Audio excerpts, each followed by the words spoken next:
you get a free moment.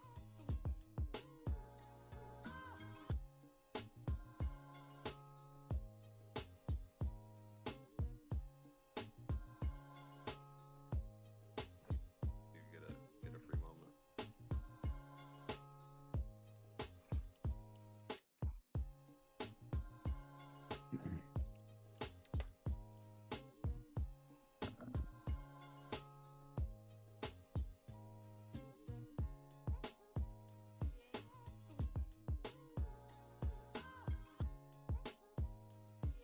And we are back.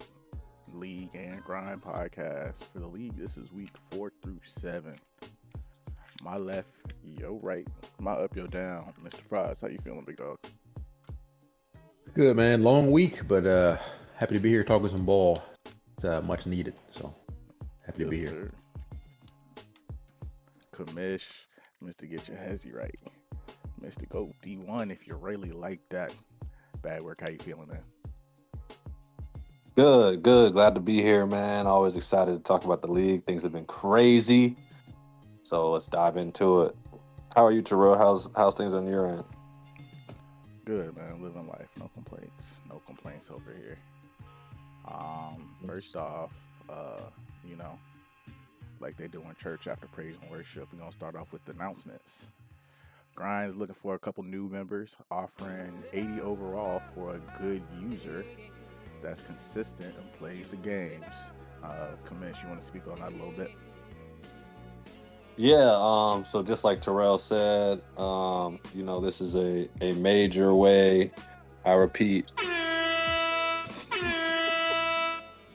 a major way to get a free 80 overall legend in the grind, where those 80 overall legends can make an immediate impact for your team. If you bring in a user who is solid, plays his games, recruits, doesn't get a bunch of force wins and fair sims, and they can show that for the better part of a season. I'd say if they get in now, if they're solid through week 8 of next year, let's just call it, then then I'll give whoever referred them an 80 overall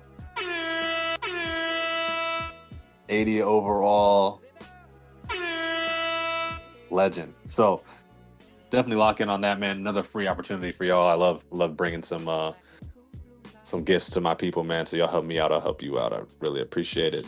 Also, while I'm here, I just want to note there will be 2 giveaways in this pod today. 2 giveaways to listeners. So stay locked in. Don't miss your moment to get some good upgrades for your team. There, you heard it here first. Opportunities just for listening. So appreciate you coming out listening, and if you do, stay locked in because you never know when or what's gonna happen. All right, going to the Grind ACC. We'll start in the South.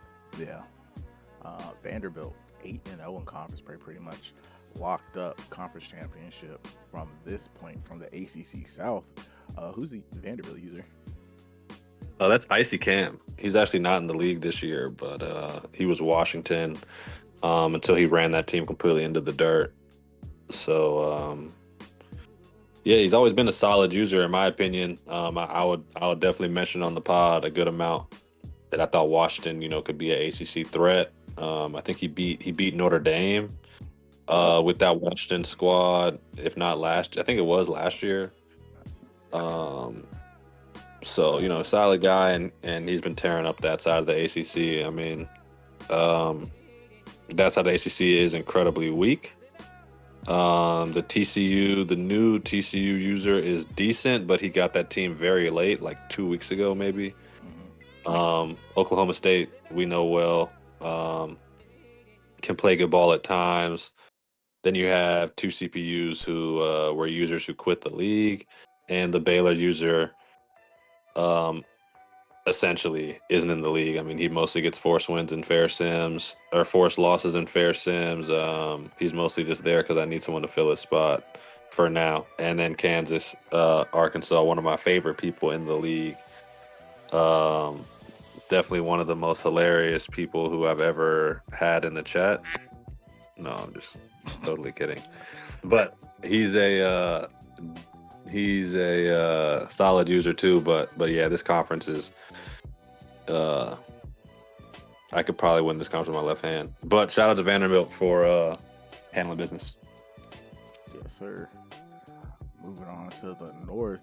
A little trickier. Syracuse, California, and Wisconsin. Do you know Syracuse and California have played already? No, they haven't. Wow. They're actually friends, I think. I think Syracuse, or Cal earned an 80 overall legend by bringing Syracuse, who has been halfway decent. So wow, yeah, they're gonna play for a chance to win the conference championship, seems like. Yep. Because Wisconsin's the other team, I believe, and so Cal beat Wisconsin, so Cal will win the division outright by beating Syracuse and then having the tiebreaker. And if Syracuse wins, he'll just give Wisconsin the green light. Okay, so Cal versus Syracuse for the ACC North, or was that South? Yeah, ACC North. Yeah, so I guess it's a huge game for the grind. Who do you think's going to win that one? I haven't seen the new Syracuse user play too tough. Cal is Buffalo Bills 88. Yeah. Yeah, that's a good run game. Real late 2000s, early 2000s, late 90s kind of scheme with some decent passing. So, short of seeing Syracuse play, I know he has a pretty decent team with the boost and whatnot. So, where is it at? Let me ask that question. Oh, at home? I'll take Cal. I will take Cal. Fries, who you got? Yeah, I like that Cal user also. I think he's pretty solid, especially for grind standards, or like this conference standards. He's pretty good. I think he's beaten some pretty good users in his time here, so I'm gonna give him his respect. Probably gets that done at home. Yes, sir.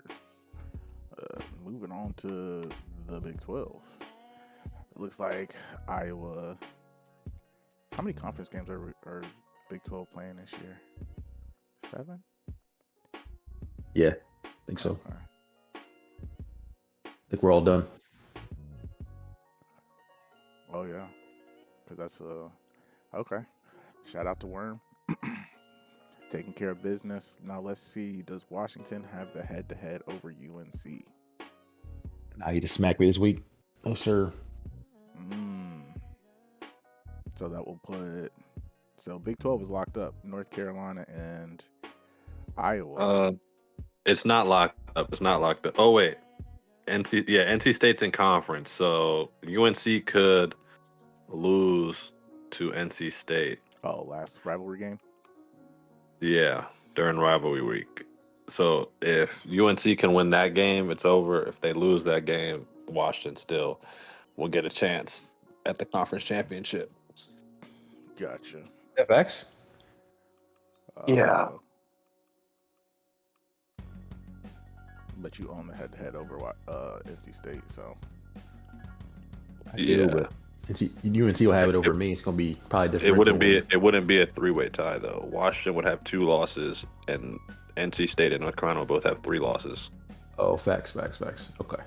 So, okay. Big game this week for Chuck and Hoop. Big game. So 2 big games in the all the games I guess are actually matter in week 13, but those 2 ACC games are big time for sure. Both deciding. That ACC North game will be huge, and then this one in the Big 12 also huge. Gotcha. So 2 big games to look out for North Carolina and NC State. Winner, well, actually for Hoop, is win and get in for the conference championship, and then get a chance to play your way into the playoffs. Lose and you're out, especially not being ranked.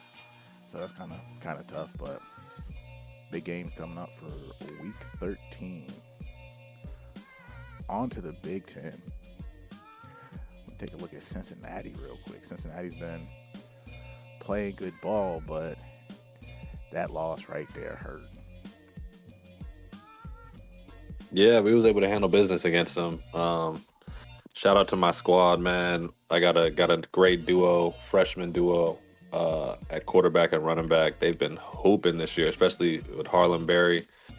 One of the best players probably in the entire grind, probably maybe the best individual player in the grind, has been out all season for me. And my freshman backup, retro freshman running back, has really stepped up. He's like second in the Sean Alexander voting right now in that league. So yeah, we were able to handle business, and defense stepped up too, man. We got a young squad. They're all kind of coming into their own. So it was a huge win. Set us up to potentially compete for a conference championship. Still got a little more business to handle. Yes, sir. And Cincinnati needs to beat a tier 1 UCF new user. Needs to beat him to stay in the playoff race. So that'll be another big game this week. Is UCF ranked? No, it depends where he drops. Depends where Cincinnati drops. Well, we're already in week 13, so I mean, if he loses as a number 10 to an unranked UCF, he's out for sure. Right. So I'm saying if he so 10 is his current ranking then. Yes. Gotcha.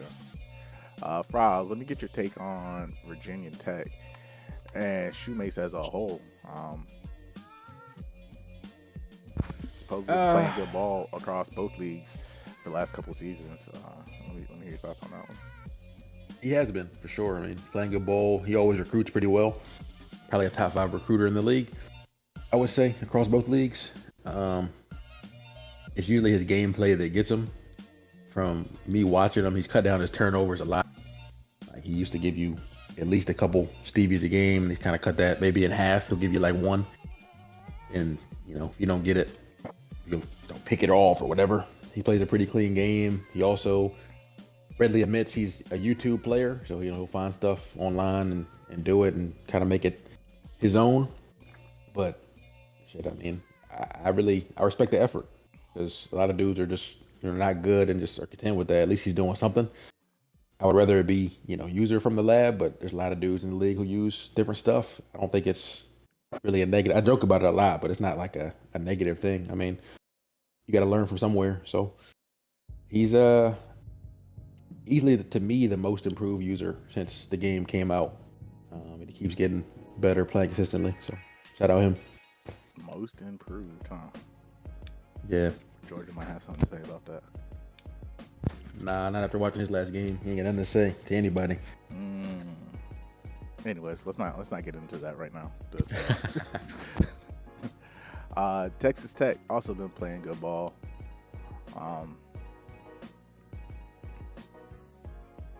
Got one more game against Utah. Bag, how you feel about this matchup on the road in Lubbock? It's going to be a tough one. As you're saying, he's playing good ball. I mean, he made the conference championship in the league last year with a bad Florida team. And he's had some bumps in the road. He was also 2-10 last year with one of the best teams in the grind. So, that's of course disappointing. I'm glad that he could make such a big comeback as he is, and where he sits. I mean, it's a must win for both of us. I mean, I think if I lose, I'll probably still be in playoff position, but it wouldn't be ideal. It would be really nice to win this game and be able to compete for promotion, and also we'll bye next week against Virginia Tech in the championship if I were able to win this game. So, we'll both be really locked in. It'll be a battle of wills, and we'll see who comes out on top. Yes, sir. Fries, who you got in this matchup? I think Bag still gets it done, but that's a tough matchup. And Texas Tech, if he gets it, he might. We shouldn't have gave that man a soundboard, but Texas Tech gets that done. I'm wondering if it's strong enough to get him in the playoff mix. I mean, that'd be a pretty big win. 22 is a long way to climb, though. I think he would be for sure, just because of all the force L's coming to the CPUs who are ahead of him. There's not really that many users in his way. Plus, it'll be a top win. But he still would have to probably win again in the conference championship. Mm-hmm. Yeah. So So this will get him in the door, but not all the way in the playoffs. So gives him the opportunity to be great. So go handle business, do your thing on both sides of the ball. And then this conference championship week will determine a lot for who is in as far as Texas Tech goes for the playoffs. Moving on to the SEC. Boys is balling at the top half. Do y'all want to talk about Arizona with 3 losses to Georgia Tech, Louisville? Where's his 3rd loss from? He lost early to UCLA. Okay. Yep. Early loss is better than a late one, but talk to me. How do you think this is going out right now, Bag, for losses against Zevi and Finesse with the new #1 Louisville team? I mean, I think that UCLA loss hurts the worst, for sure. But I think the rest of his losses are pretty reasonable. I mean, on the road at Georgia Tech, I think he probably should have won the Louisville game at home. Couldn't pull it out. But I think overall, he's in a pretty good spot. He's still number 6 in the country. He's going to get a win. He might slide up a little bit. He's going to miss the conference championship. He's right in position. Still might borderline get a bye, depending on how things shake out. So, had some tough L's as being in Tier 1 goes, but he'll be in perfect position to kind of make a playoff run. Yes, sir. Bag, do you think he has what it takes to, or sorry, Frauds, do you think he has what it takes to win it all this year in the grind with the Arizona team? I would say always him. I mean, probably the best user in the league over the course of both leagues. I would say he has a chance. That Louisville team, I see the chat. People don't think they can be beaten. I mean, this was a pretty good game. He was at home, I know, but I think neutral site. I mean, OG's to me a better user than Louisville. Same with Zevi. It just, can they overcome that team difference? We haven't seen it yet, but I think in a 1-game sample, they can both get them for sure. Gotcha. Louisville 12-0 right now. Bagwork, do you think he has what it takes to finish the job and win the championship for the grind? Excuse me. I don't think so. I really don't. I think a lot of dudes have a shot at him in the playoffs. I mean, he's gotten some pretty big wins, but I think a lot of guys, especially seeing him play a second time around, a lot of these guys don't play him all the time, as I didn't either. Recently, I played him with Baylor, and you kind of got to get used to some of the stuff he's doing. I'm a definitely expose him a little bit for everybody. I had to get used to the fact that he's sending that running back out and he's looking for that running back hard all the time. So, I mean, I think a lot of guys, once they recognize that and take away the running back, you can take away some of his offense, and then you got to kind of just account for a lot of big plays that his dominant team's going to make. But I think dudes make it in that crunch time moment, and someone upsets him. I don't want to see him win the Natty with that team. So, hopefully someone's able to get the job done. Speaking of playing styles, the looking for the running back, I don't want to say it's a prevalent thing, but there's a couple different users that say if you can't stop him, why not get my best player involved as often as possible? How you feel about that? Me personally? Mm-hmm.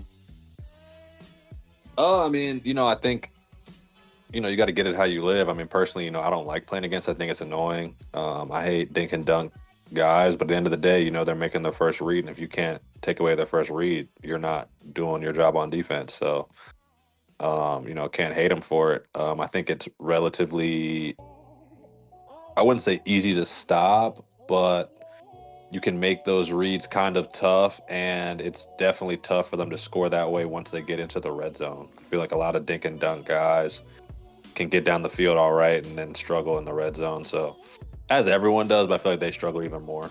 So there's ways to combat that. I don't think that style gets him a natty, but we'll see. For Gotcha. me, I hate the hypocrisy personally. Like a lot of dudes, like you said, they're more than a couple that play that way. That hit the running back a lot, or they'll throw nothing but drags all game. You see those same dudes complain about drags being thrown against them when it's like you play the same way though. Like you do the same thing. Um, so that does bother me a little bit in the chat. Um, these dudes will be like, "Oh, you're spamming this," and then I watch them play, and like your running back has 10 catches. So like, what are we what are we really complaining about? So if you're gonna do it, just do it, man. It is what it is. Yeah, I mean, I agree. I think a lot of guys.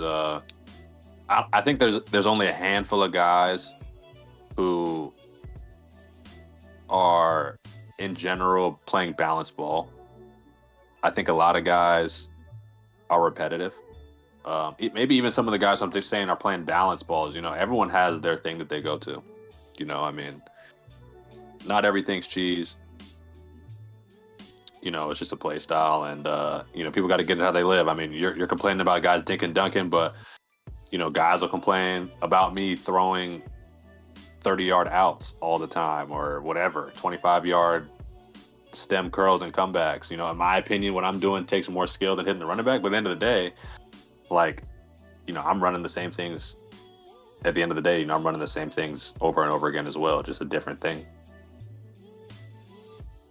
Gotcha.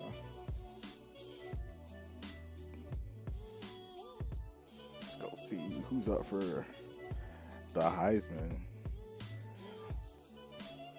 Tory Blaylock out of Georgia Tech. No real competition right now from any other user. So we'll see if that holds strong. But shout out to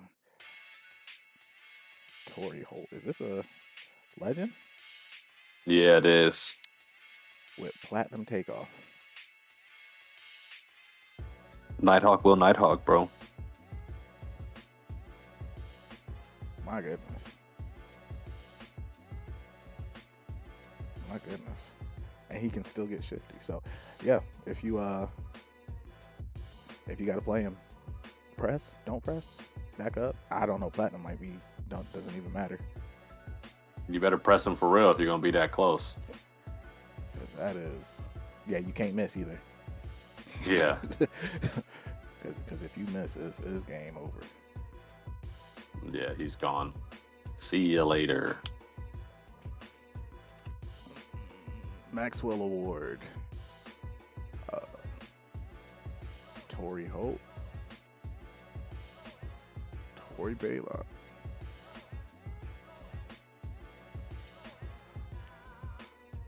Walter Camp. Same too. Good stuff on their end. Coach of the Year, no user. Defensive Player on the Year. Oh man, Omari McClain transferred over there. Yeah, he has everybody over there. Definitely spooky.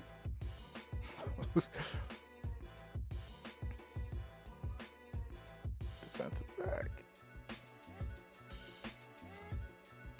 Jim Thorpe.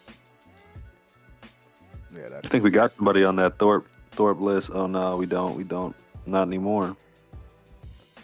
But Louisville has 3 guys up there. 4. Oh, 4. My bad. Yeah, no. Dope Walker, running back of the year.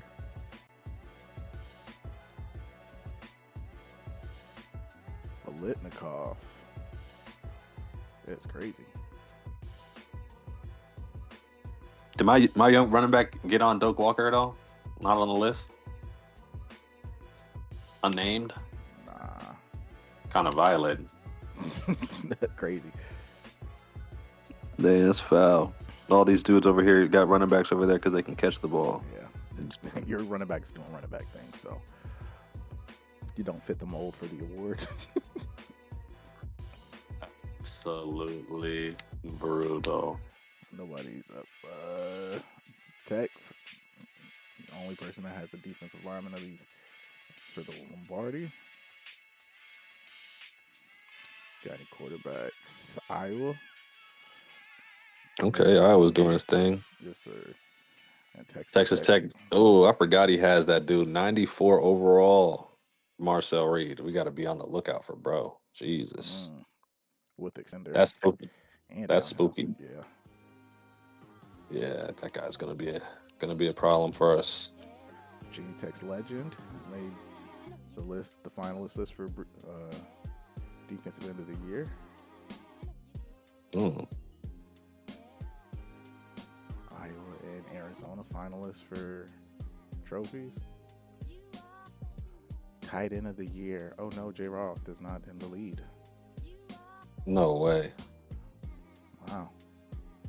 Not enough CPU games to give his tight end three to 5 touchdowns. Might be the biggest upset I've seen so far in the grind. Like, oh man. Yeah. So, coaches, assistant man, linebackers, Nebraska, Washington made the list. Lurker, red shirt, so he won't be there next year.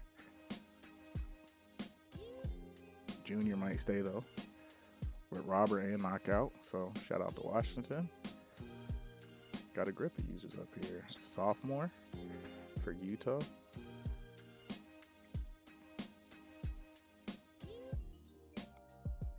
He might transfer on me, man, which is foul. His pro potential grade is like The sophomore linebacker. yeah, his pro potential grade's like a B minus, and I need a B. Super foul. Tough. Curious if you've ever had any users win any of the kicker awards. Ain't nobody kicking enough. Returners. Got a freshman returner right there. Okay. Shifting takeoff. Yeah, that'll do it. Yes, sir. Sean Alexander, freshman of the year. That elusive Rouge you were talking about. He got a recognition, though. Yeah. He won't win that award, though, because that dude at Colorado's been going crazy. For sure. Jim Brown, contact seeker. Syracuse roster looking crazy. Yeah, that guy's serious. Fryles bag. I got anything else before we move over to the league? No, not too much. I think let me just double check the thingy majig. I think we pretty much covered it, man. I think we're on to the league.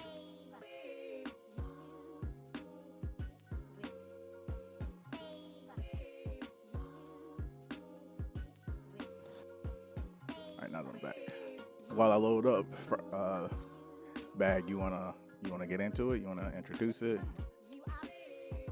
What the people been waiting for? Oh, what the people been waiting for? Hold on one second.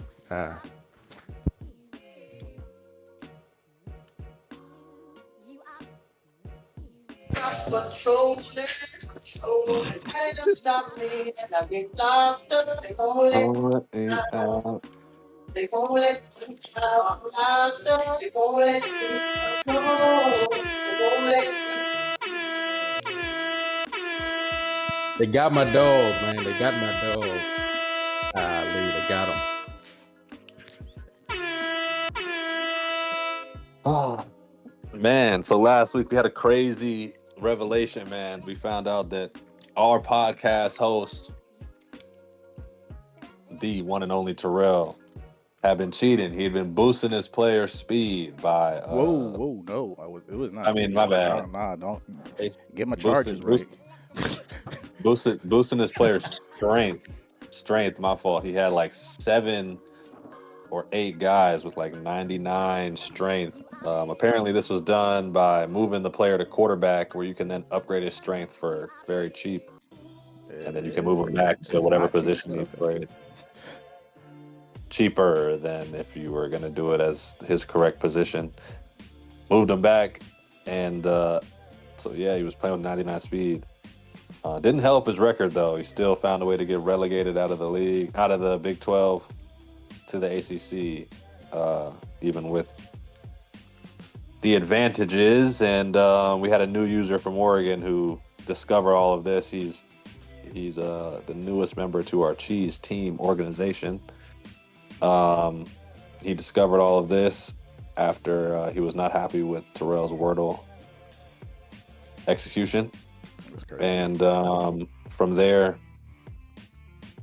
the information was deposited to the Cheese Team, and we came up with a solution for this problem. We issued the death penalty, which is the highest level of punishment that we can offer with the things that we have at hand.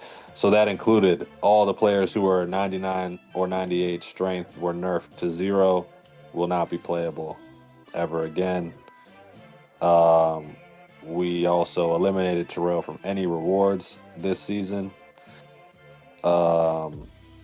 Furthermore, we suspended his top 2 corners and quarterback for the season.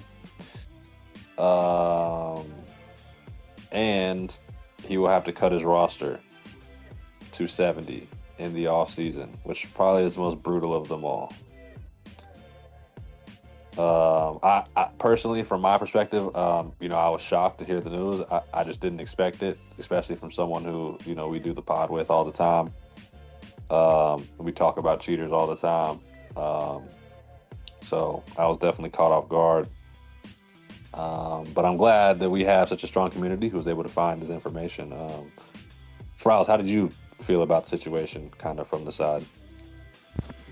Yeah, definitely shocked, but I feel like even the best of us, man, sometimes you just do the wrong thing at a certain time. I don't think it really is indicative of Terrell at all, as the person or anything more than he cheated them. They found out, they addressed what was going on, and league, rightfully so, gave him a hard time for a little bit, but I feel like we can kind of move on from the situation once we finish addressing it here, and just keep it rocking, man. Keep it rocking for sure. But yeah, definitely shocked, because it's not just what I've known Terrell to be character-wise. But again, I think since he is the host of a podcast and we do talk on there every week, he might have gotten a little bit more serious of a punishment. But I think that's kind of how you got to do it, man. You can't be lesser on the homies or commissioners or whatever. They got to get maybe a little bit worse punishment because they're in the public eye a little bit more. So I thought Cheese Team handled it well. Oregon obviously had a lot of time on his hands. Got to watch him, but we hey man, move forward from here. But I would love to hear Terrell's thoughts on everything and how he feels. Yeah, I guess. Long story short, we've been talking. We talk behind the scenes a lot about other random stuff, and one day we were talking about moving players during position changes to unlock caps. So I did that, and then self-reported. Wasn't trying to do nothing because you see a 99 speed quarterback all of a sudden out of nowhere, it's gonna raise some eyebrows. So I wasn't trying to get over on anybody. After that, I was like, no punishments were levied. I didn't hear anything negative about it, so I was just like, oh well, as long as we move them back positions before season starts, I guess it would have been fine. So I just switched positions, upgraded them, and then switched them back. Still had to have the 11 or 12 points to be able to upgrade it, because you still had to pay for the upgrades, and then they lost all their badges. But that's what it was. The crazy part was the Wordle thing. I really did just guess because if you put in the wrong word, it doesn't even let you enter it. So, no, it really wasn't gaslighting on the Wordle thing, but it's whatever. I wasn't really trying to get over on anybody. It is what it is. And I wasn't trying to hide it from nobody. He asked me, did I do it? Yeah. I ain't never lied to bag. I ain't never lied to fries. I don't got time. I'm a grown man. I'm going to keep it moving. So y'all keep poking at it if you want, but it's whatever. It's just a game. So keep it moving. If I offended you, I apologize, but that's it. I think dudes are offended. Dudes in the league are fucked up over that. Not gonna hold you. They're still chatting about it. I mean, no one's in the chat right now, but they've been in the chat the last however many days it's been. They've been out there. It's okay. Again, I apologize and I kept it moving. If you were offended by it, again, I said my piece and I apologize. I'm not sure what else you want me to do about it. I'm not gonna keep bringing it up because at this point, that's living rent free in your head. Like I'm not bringing it up no more. I've already been punished for it, and you want to keep calling me out my name or whatever, by all means, just lets me know that you're thinking about me and I'm not thinking about you. So, and if that offends you, then you might be one of those people. So I'm not calling nobody out by name. So it is what it is. Do you feel like the punishment was fair, all things considered? My feelings on whether the punishment was fair really doesn't matter at this point. Just got to respect the Cheese team and their decisions on the decisions that they made moving forward, and I just got to live with it, accept it, and keep pushing. Well, we have someone from Cheese Team who just hopped on the pod. Z Mumbo, Mr. Cheese Team extraordinaire. How are you? Not too bad. What's going on? Appreciate y'all having me. Hope y'all are doing all right today. Well, it's a perfect time for you to pop up and join the pod. We're talking about the suspension and the work that went into deciding what we were going to do regarding the strength boost of the players a few weeks back. Could you elaborate on what the process is like when something is brought to Cheese Team and how you end up deciding what gets punished, who gets punished, how harsh of a suspension, etc.? Yeah, no, for sure. So, first off, it's not any one person determining what's going on. It's not just me. It's not just Bag. It's not just, whoever happens to see it first or anything like that. Usually folks will report it. We'll take that to the Cheese Team chat. Try to find evidence ourselves if evidence isn't given to us. If not, we'll kind of talk about it and see if anybody saw anything. I want to say there's probably about there's about eight members in the chat, commissioners and Cheese Team members and everything, and so we just kind of talk through, ideally make decisions based on precedent, so one person isn't getting worse punishment than another. Hopefully, I'm not trying to show any favoritism or anything like that. But yeah, so we kind of sort through the problem for the most part on a case by case basis, because each game is different, each circumstance is different. But again, the rules themselves we're trying to standardize to be the same in what it is. I will say for the league, a lot of the issues that arise, folks let us know after the fact or something. If you got a problem at the Cheese Team during the game, ideally, if you can, don't add us after the game, to where potentially a game that could have been a win for you, or a situation that could have been rectified by us just saying something real fast.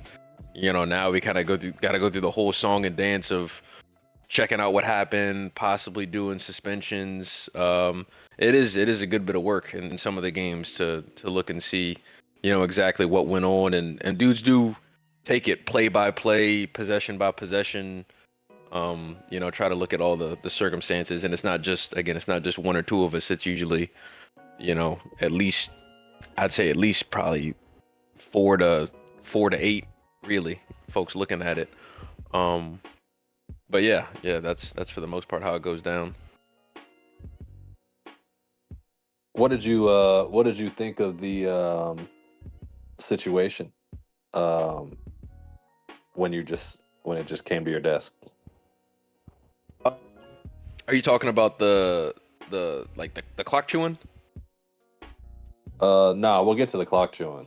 For now, we're talking about the Yeah, shoot, I was surprised. Usually, you kind of keep our ear to the streets on stuff like that, so to speak. I hadn't realized that was something that was doable in the game. Definitely was questionable immediately just because of the number of folks that had, the tribute at the level that it was at. And it wasn't great, but again, it was, shout out, Terrell in the sense for just being like, yeah, that's what was taking place, dude wasn't difficult about the process or anything like that. So, but again, it's something to look out for. There's always going to be bugs in the game, whether it's week 1 or week 30 that the game's out. There's always going to be small stuff out there. So another question that I have. Sorry if I'm taking all the questions. Feel free to ask our guests anything you want to ask. But another question: is there anything in particular that bothers you the most about the game or about the process of being on Cheese Team? Do you feel any like extra pressure, or is anyone DMing you all the time? Because they DM me a lot. I see it as far about anything that bugs me about the game. Not really. I mean, the game is the game. EA is EA. There's plenty of stuff that bothers me about that, but you just kind of gotta, if you're gonna play the game, you just gotta take it.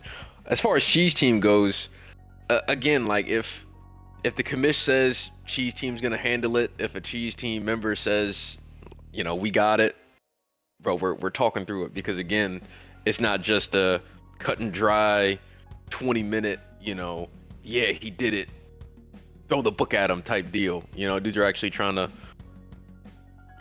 give guys their due diligence, their due process to see if something bad took place. So just give us time. Just give us time. There's gonna be information that comes out about it. You don't gotta, maybe a check-in is fine. Like, hey, y'all still working on this? Yeah, we got you. All right, cool.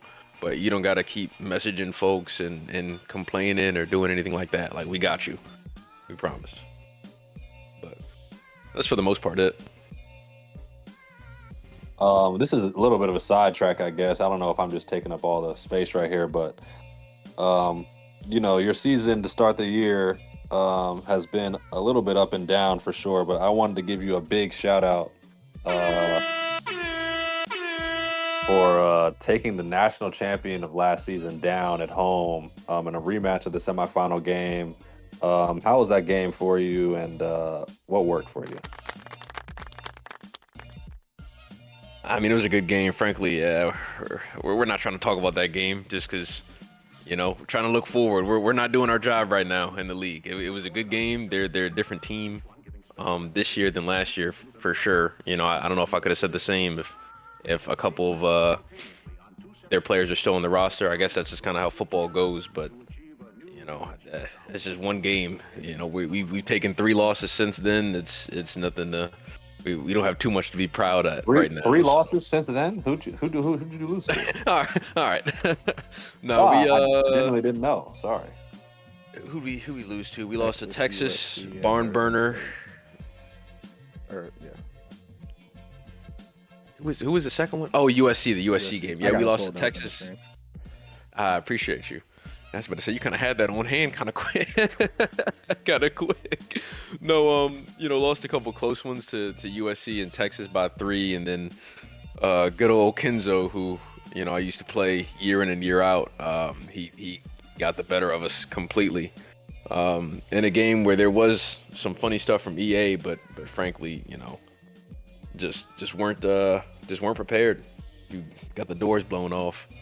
So hopefully we got a big game against Chucky this week. Hopefully we can pull that one out. But how do you feel about the rest of your? Sorry to end your what you were saying, but how do you feel about the rest of the season? I don't know if you can see your schedule. You know, you can see the schedule through like the stream that Terrell has up.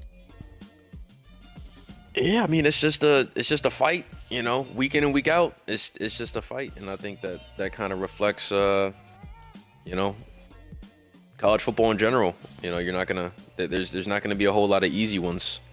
So just trying to grind out wins, grind out games where you can. I think that's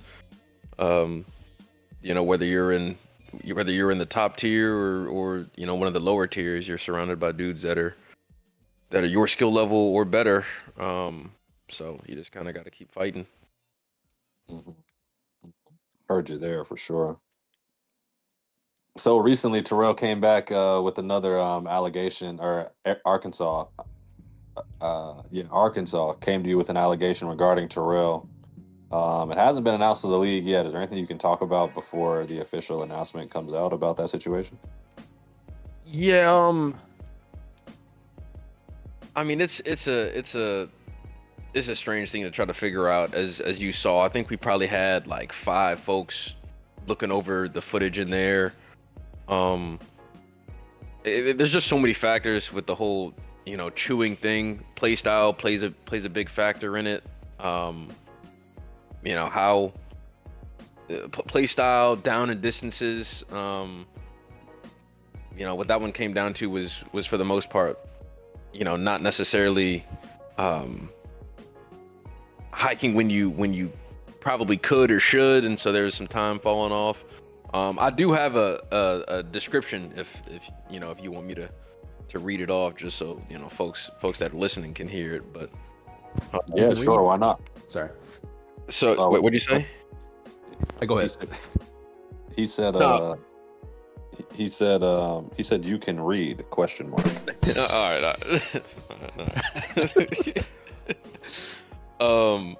And so for the pseudo chewing infraction, you know, the statement that we're putting out to the league for the rule is deliberate or non-deliberate wasting of the game clock repeatedly over the course of multiple possessions in a manner that doesn't meet game context or circumstances, typically from 25 to 30 plus seconds. Right, so 25 to 30 plus seconds of you're saying of the game clock / play clock falling off. That means you would hike it if you're hiking between 15 and 10 seconds, is what you're saying? Yes, over that. Okay, got you. Over that consistently. And so I think, you know, the main thing is deliberate or non-deliberate. You know, if you don't realize you're doing it, but you're still doing it, you know, still a violation, right? And I think that you know, game context obviously plays a part in it, right? So if you're going against a dude that is, granted, you know, this would already be a separate issue, but say someone's in, you know, mid blitz is their base formation, right? Or double A is their base formation. Naturally, you're going to be taking a little bit more time to try to figure out what to do and where pressure is coming from, right? But if it's just a, you know, run of the mill game, we kind of got to speed it up. I, for one, you know, I myself kind of got to pay attention to this because I'm one that'll fucking, you know, excuse my language, take 35 seconds and 8 hot routes trying to get the play off and then take a delay or something like that. So I got to be more conscious of that myself. But hopefully this rule is a little bit more cut and dry for the league. So y'all can let me know your thoughts on how that goes, if you don't mind. Yeah, I saw the process that y'all went through. I thought it was some good back and forth, pretty thought out. So not like y'all just woke up and said, "Nah, let's ban them." Y'all actually went through over, I think, multiple days. It took a long time to get to the conclusion. So it's cool to see that. I personally don't really, kind of like Bag was saying earlier, I let y'all just rock G's team and get to a decision. So I didn't say anything at all over the course of it. But it was good to see y'all actually took the time and went through. Kind of what you were saying about the nickel double A, I do question, because I'm gonna call out Texas, or Shoemace as y'all call him, because it feels like with him, he rushes a lot. Like he'll send 7, 8 sometimes, and Texas 4-man over and over and over again. And it feels like when the offense is trying to take their time, get out their protections, ID the mic, untarget defenders, doing all that, it takes some time. And then if you're on the road, my slant's not working, my slant's not working, my slant's not working. You know, you're spamming. It takes time. So I think as you guys went through and looked, I mean, the difference between that, you can see when the hot routes aren't working. You can see when, you know, they're making line adjustments. So you can kind of determine the difference from that and then not snapping the ball. And then also with pseudo chewing, I'm sure you took it into account, but like, just from what I know at least, like dudes don't pseudo chew and still throw a ton. Like there's still not a pass heavy attack because that doesn't really, that goes kind of counterintuitive, right? Like it doesn't really go with pseudo chewing. This situation I didn't look at a ton myself, so I'm sure y'all have your reasons, but that's just my insight. Yeah, no, it's a good take, and again, it comes back to that game context and circumstances. You know, like you said, those small things matter when you're trying to figure out if there should be a penalty in some way. You know, but hopefully this helps the league out. You know, but we'll see. I got a question. Toro, how's your? Oh, okay, I was about to say. Yeah, I got a question because last year this was also a point of contention, so I get it, especially when people didn't like the play style, change the play style, and like Frau said, I get the pseudo chewing portion of it, but to pass the ball 30, 40 times a game and we're like, oh, you're pseudo chewing, I get that, but you're saying everybody has to have a borderline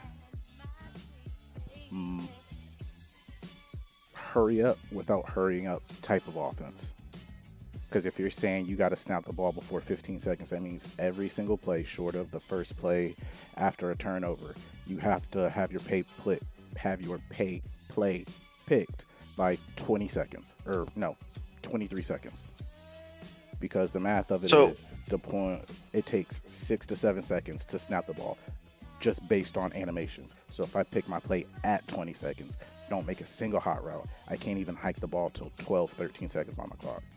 And that's considered pseudo chewing because I didn't go to my favorites or I go through my formations and pick a play.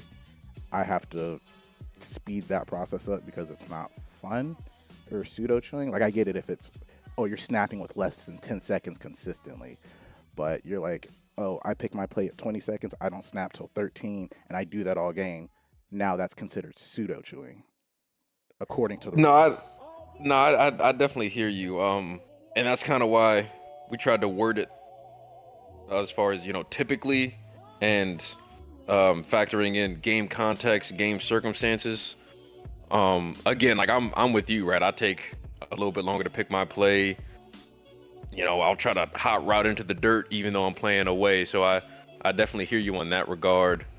I will say, for instance, like in your game, right? My view, you know, initially was that the play style and how when you had gone down the field, a lot of times what made it appear worse as well was that you were going sticks, but you know, just 10 yards by 10 yards, right? So there were a lot of 3rd and shorts, 4th and shorts that were being picked up on long drives, which made it feel worse. I'll say at the end of the day, there was a couple instances that dudes couldn't necessarily overlook, I suppose, in terms of snapping on time. But I definitely agree with you as far as you know, the play style and having to speed up at times. Now, what does that look like? Does that mean that, you know, maybe folks are throwing in a no huddle once or twice a drive just to keep it moving, so that if, you know, say there is a report or something like that, you know, Chi team or whoever's involved, you know, can kind of look at that and go, all right, like, hey, he's clearly trying to keep it moving a little bit faster to some degree. Maybe it could be small things like that, or, you know, when you do call, you know, a run play or something like that, you consciously try to call it a little bit earlier in the clock, or it doesn't. And when I say you, I mean just generally the user on offense. If they are calling a run play, trying to call it earlier in the clock, not to try to, hopefully that doesn't tip their hand, to the defense or anything. But yeah, it's just circumstance by circumstance. I know trust me, like we had a very tough time trying to write something out or give guys a more concrete idea on what it is, just so that they know their ways to not violate it, hopefully. Gotcha. So pick your play with more than 23 seconds left, then.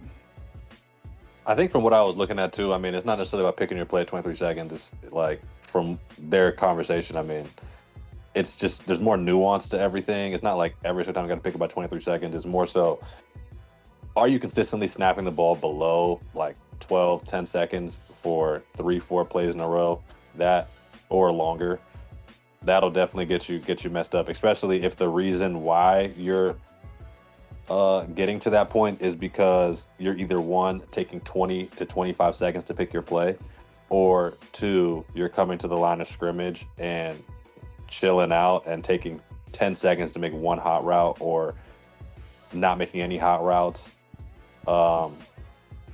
Those kind of things I think make it look like it's more intentional to the Chiefs team committee from what they were discussing. And that'll probably, lean them out of your favor, as opposed to sometimes where, there's other times where maybe it doesn't look as egregious as it is. Yeah, so that's just what I would say from looking at their conversation. Well, actually, I would say I was somewhat directing their conversation, but just looking at how their conversation was going, I think that was kind of what was going on. Gotcha. So I didn't stream that game because it was early in the morning and I was still trying to take care of stuff at the house. So my question is, as I don't even say a comp player, but as somebody that used to play Madden consistently, it's not cool to run the ball. That's never been a thing. So I tried to adopt the passing the ball. And then whether it be a crutch or not, I read into patterns, what people are running. So when I go back to the huddle, the first thing I do is like, all right, what are you running here? Was it 3? Was it 2? Because you can look at that. You use the right stick, switch over, and you can see what the last play call was, as long as it wasn't a switch of the quarter or a turnover on downs. It takes 2 to 3 seconds because sometimes the game is just slow on that.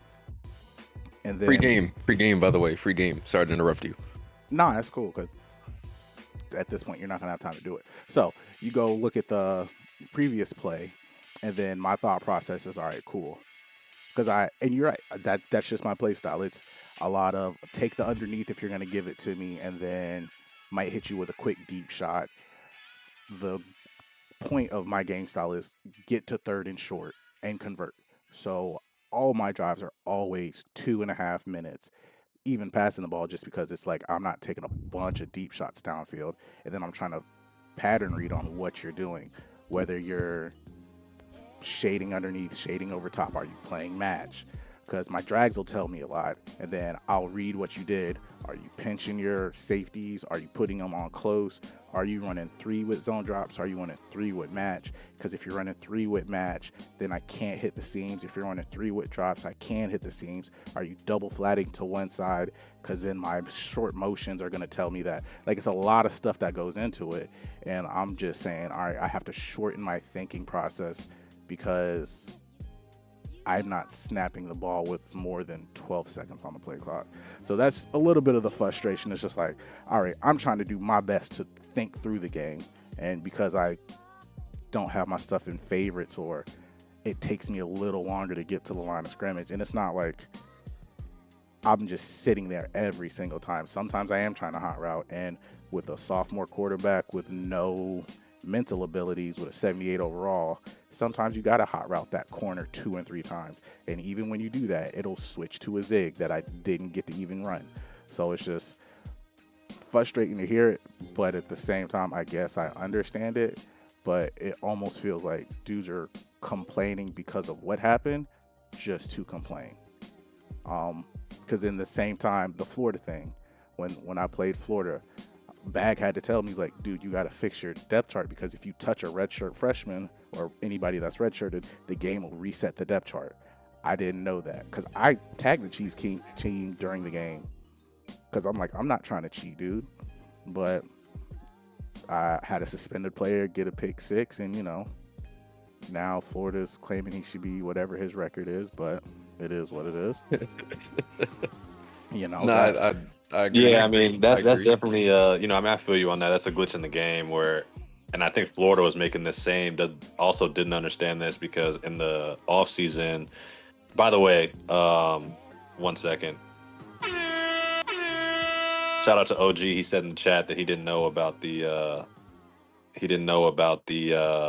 being able to see the last play called if you hit it with the right stick. So way to put some people on game there, Terrell.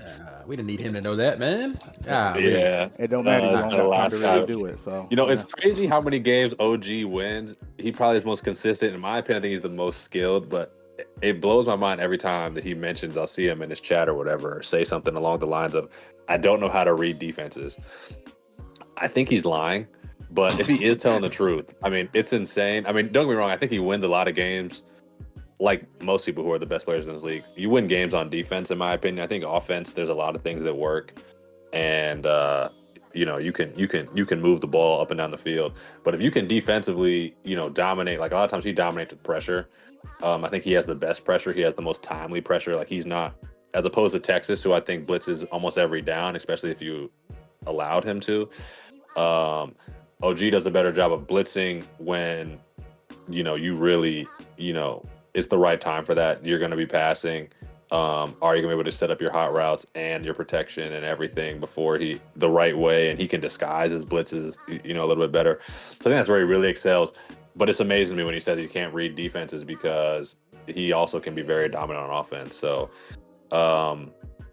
hats off to him. But I was saying Florida also probably didn't know about the whole red shirt thing because he was in the offseason saying he was wanting me to extend position changes, which obviously we shouldn't because guys start, boosting strength and shit. But you gotta you can definitely there's definitely this in the game where if you mess with your red shirts, it'll reset your depth chart. And I don't think he realized that because he wanted to move a player from like will linebacker to middle linebacker. And I was like, dude, you can just set your depth chart. And he was saying, I don't want to do it every week. You don't need to do it every week. You can do it one time with the caveat that if you go and change red shirts, you're going to have to redo your depth chart every single time. So just so dudes know that, % OG's like Jamal Charles, man. Just struggle with maybe reading and stuff, but just put that boy in the field, fucking hoop. That's what they're saying in the chat. I don't know. Anyway, he's got a. I guess you can't say football IQ if you can't read defenses, but he's got to feel for the game IQ. Feel for the game IQ. They call the boy definitely got a lot of that. That just made me feel even worse about playing him. This is dropping back, just dotting dudes up. No idea. It's terrible to hear, but shout out him, I guess. Yeah, he's a baller, man. What are you gonna do?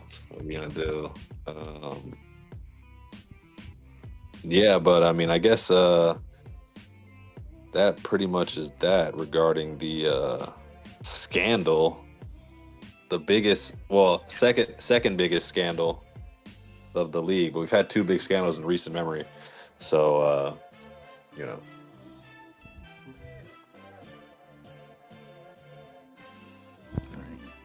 So I guess with that we could take a nice little break. This is a new thing we're entering into the league.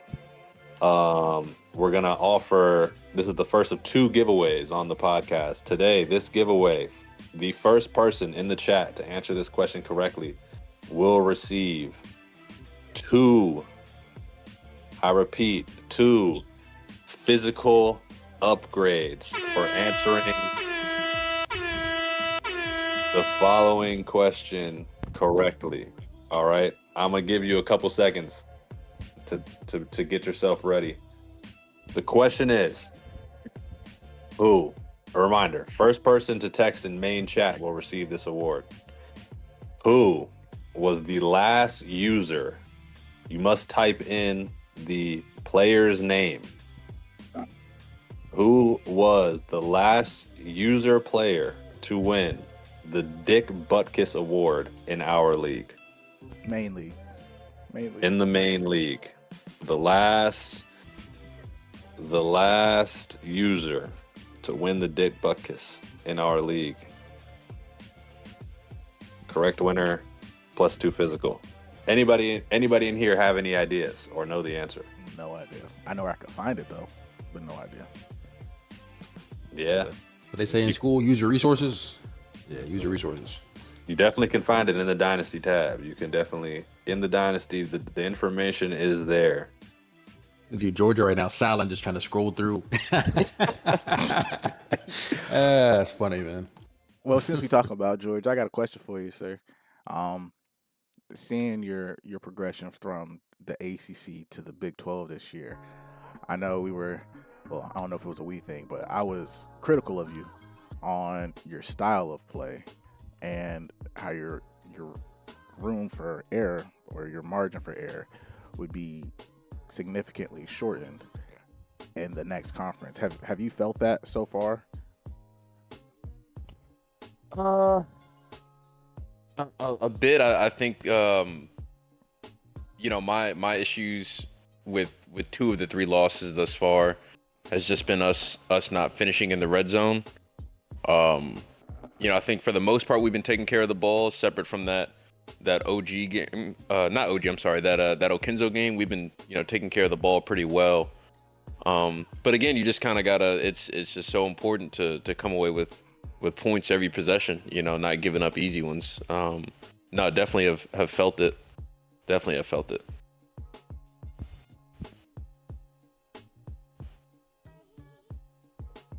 And just not being able to run the rock like last year. It's tough sledding. Tough sledding. Why can't you run the rock? I mean, your line is still there. Not as good as last year. Shoot. Hey, I don't know. I think it's interesting too in the game how you'll have players that are equal or potentially worse in overall, but some of those player traits, from position to position, really do end up mattering.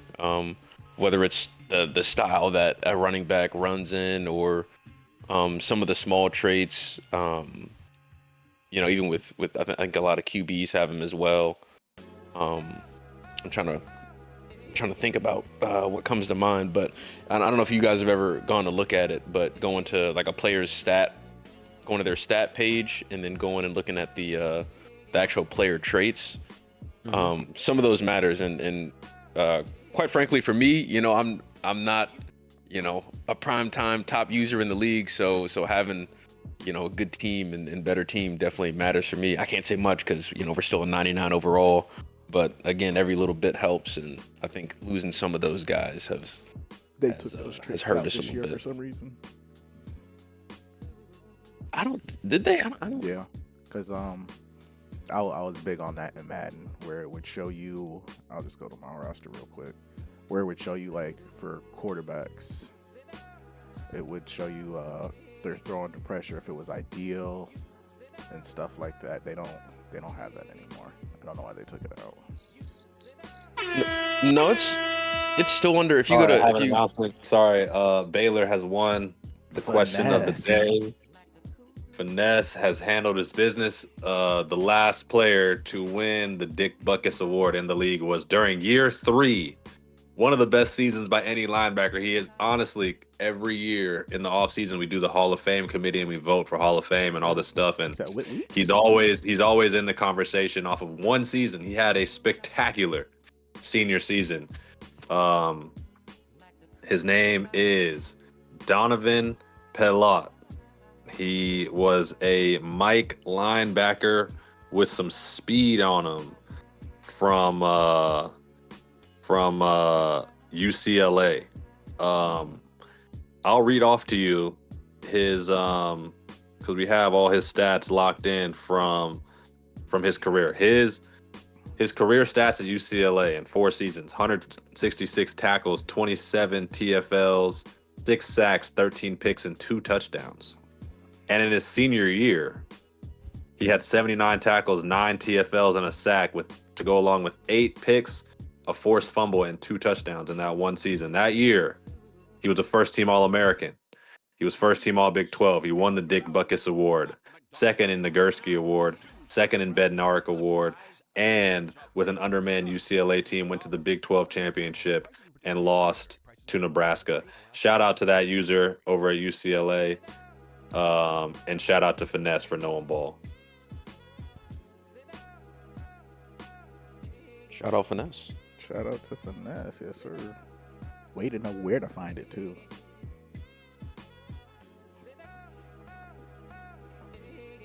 But let's get into these games. We'll start with week 4 real quick. Oh, sorry. Mumbo, you have anything else for the people, sir? Nah, man. I appreciate y'all. Appreciate y'all having me. You know, love listening to the podcast. Appreciate the work y'all put into the league. So, shoot, just keep at it. And again, if you have an issue with the Cheese Team, at Cheese Team during your game, please. But no, appreciate y'all. Have a good one. Oh, right, before G. you go, Send those plays over too later. All right. are there any dashable offenses? Are there any? So, because I know people are concerned about, if this happens, and because again, the game is a game, and people still have lives, because everybody's not up at the same time, and everybody's not available at the same time to even check it. Are there any dashable offenses? Because I know Bad Work was talking like if they're pseudo chewing, don't quit, because you could still just end up with the loss if you're losing, especially. Do you know off the top of your head if there's any major, just if this person is doing this, dash and just let somebody know, make sure you have proof? I will say to the last point about not leaving, that's what we say at the Cheese Team during the games, please. And then as far as dashable offenses, I honestly kind of gotta refer to the big man Bag, as far as that goes, to be honest with you. I don't know. I think one or two have been kicked around about a player starting a player that's suspended. If someone does something like that, then in theory you could, but again, even still, you're safer. You're always safer adding the Cheese Team, adding the commissioner, and then getting the okay to dash, because again, it's definitely a risk if you're doing it and nobody knows about it. Bag, do you have any say on that, just off the top of your head? I would definitely say pseudo chewing is not a dashable offense. I think there's way too much gray area, and everything is situational to where it'll even be a situation, a suspension. Sometimes it might be a huge suspension. Sometimes it might be a light suspension. Sometimes it might just be a warning or no suspension regarding the situation. Sometimes it might not even be enough to be really considered pseudo chewing. So with the chewing thing, I would say if it's real egregious, like really obviously egregious, like they're chewing in the first quarter, just chewing off clock, making the game shorter, those type of things, yeah, address that. You probably can dash. Probably, would expect you to play it again once the other person understands the rules. But you need evidence. You can't dash without evidence. And you definitely need evidence of that. But if it's that egregious, you might be in the right, but it's definitely a risky game with the rule of pseudo chewing as far as leaving the game. Unfortunately, my best advice is to, one, not be in a situation to where something like that can affect the game so greatly for you, and two, just got to live with, you might get this loss, but they're gonna get their suspension on the back end, and kind of, I guess, enjoy that little win. As far as things that where you can certainly leave, off the top of my head, the main things are if someone has a custom playbook and you diagnose that, you can leave right away, take force win. If someone's got players who are suspended and they're playing in the game, you can definitely just dash and take the force win there. There may be more situations like that, but those are only the two off the top of my head, and I would definitely say that pseudo chewing is not in that category. So, Gotcha. All right, As far as cool. the suspended players thing, what if the computer puts the players in? yeah, I mean that's on the issue with the user who's got the player suspended. I mean, you can still leave. I mean, if the players are completely off of your depth chart, there's no way for them to really get on the field for anything except for maybe special teams. So, it shouldn't be an issue. If you have 3 people on your, like, for example, slot cornerback, if you have 3 people playing slot cornerback who aren't that guy, there's almost no chance for someone else to get in the game. It would take multiple injuries. So it's just a very unlikely situation that might happen 1 out of a million times if your depth chart is correct. From what I know.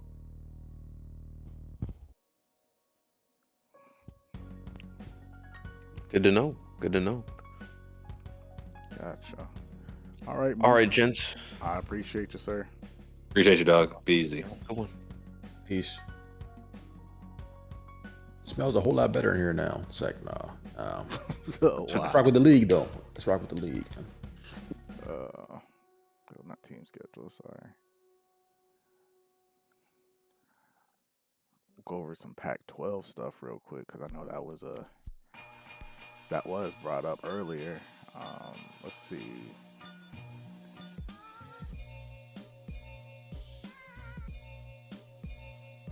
Penn State got a big win over Colorado. I believe that was game of the week, if I'm not mistaken. It was. I always got to give my guys some shine who don't get it too much, Yes, sir. So keep grinding, especially being game of the week, and it was a conference win. So keep it up.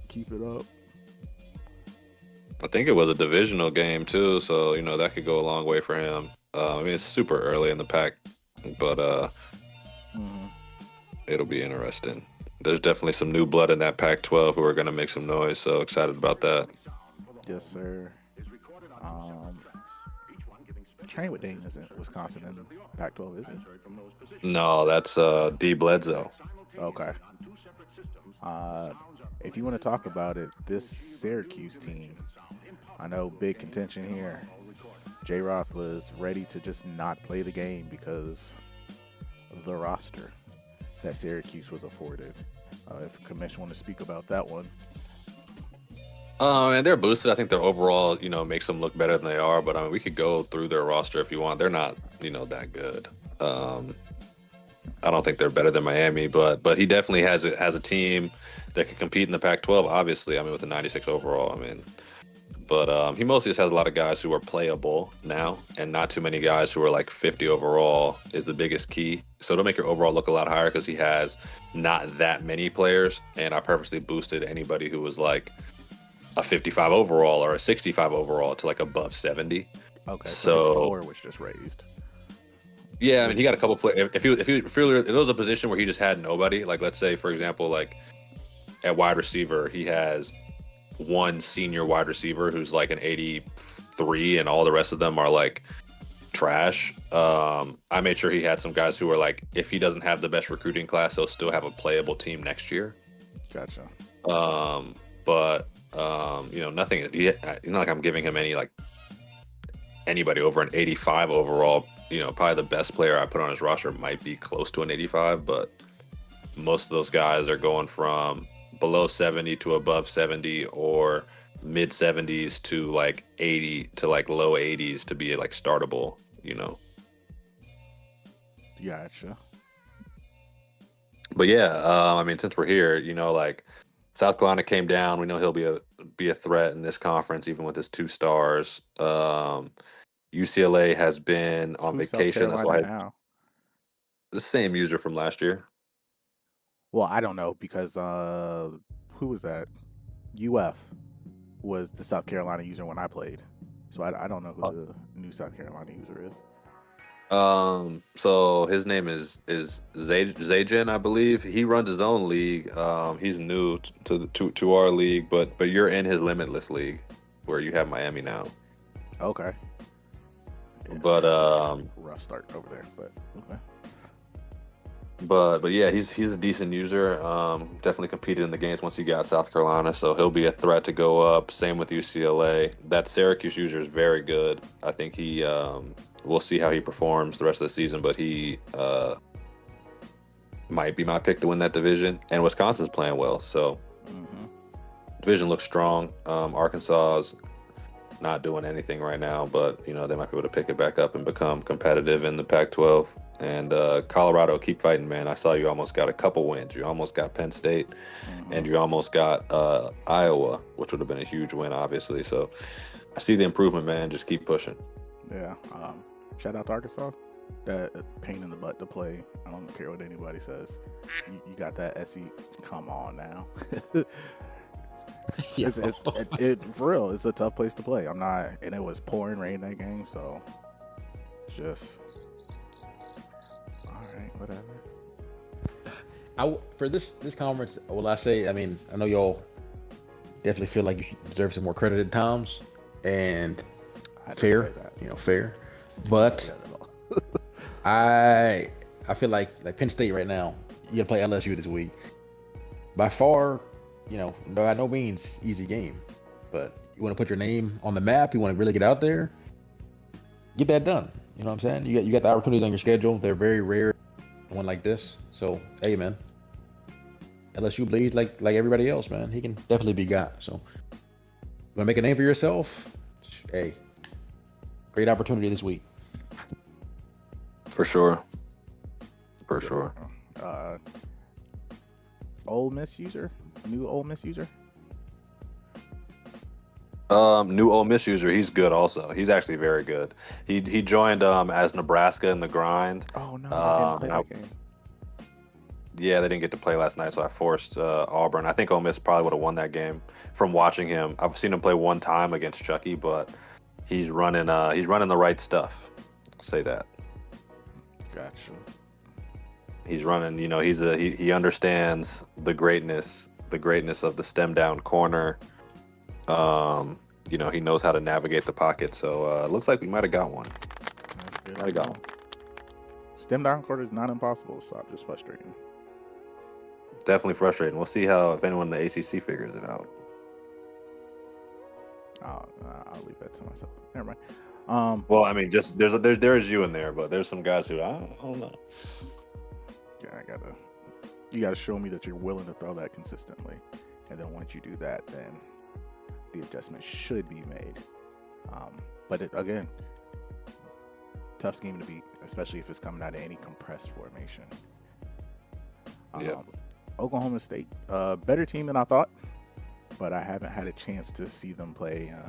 Does anybody have any background on Oklahoma State? I mean, he's okay. Last year he beat a couple teams when he played. The biggest thing for him is that he shows up and plays all the time. I mean, I feel like a lot of times he's getting fair sims and force L's, and he's a guy who with that level of activity, if I get anybody who I know is going to be solid, I'm going to replace you. So Gotcha. and I don't mean that to be a threat as much as that kind of was, but that's the biggest issue with him is just activity. Gotcha. Georgia Tech, have you seen them play at all? Yeah, they're solid. I played him his first game with this team. He's been in the grind. He's another one where activity is his biggest killer. Okay. So as you see, since he's joined, he played me with LSU and hasn't played his next two games. So guys like that, when they show up, they're decent. Definitely can compete in the Pac-12, but also definitely can get replaced when people ask me, hey, do you have an opening? If I know who you are and how you move and I like that, then easy to replace a guy who doesn't show up consistently. Gotcha. Just if you're listening, understand you could be the greatest player on earth, but it sounds like Bag is rewarding consistency and showing up to play every game over just being better than somebody else. So for sure. Wanted to get to this. Who was it? It was the Tennessee. We got their first test against you. I believe it was week 4. If you could give us some insight on the new Tennessee user. He's pretty good. He, has competed for some championships. He's definitely won some championships in some leagues. A lot of guys who have been in the league know him pretty well. And he seems like a good guy. He's actually a local guy. I'm from the DMV. He went to Westfield High School. which is right up my alley. So I like him for that too. As far as his plan, well, I already said, he's competed for a couple championships here and there, so he's definitely capable of being in tier 1, especially with that roster. So we'll see how he's able to finish the season. His schedule's been tough. I gave him an extra tough schedule because he has by far the hardest schedule in the league. He has, not only is he in tier 1, he has 2 out of conference tier 1 games, which most people have 0. So I don't think he'll be able to make the playoffs, but he is solid. Here, we were able to handle business at home. It's tough to come to Baton Rouge and do too much. So not that Notre Dame knew that, but we got the win we were supposed to get, and I think he gave a forced win to Nebraska, and has had a bunch of forced wins type situations since then. So he's been able to keep his rating high. He's gonna have to go to the SEC though, man. It's gonna be a challenge. A lot of good users over there. He's gonna have to play good ball. I mean, I definitely would say, in my opinion, he may get relegated. But he might not. I think he can overpower J. Roth with his team.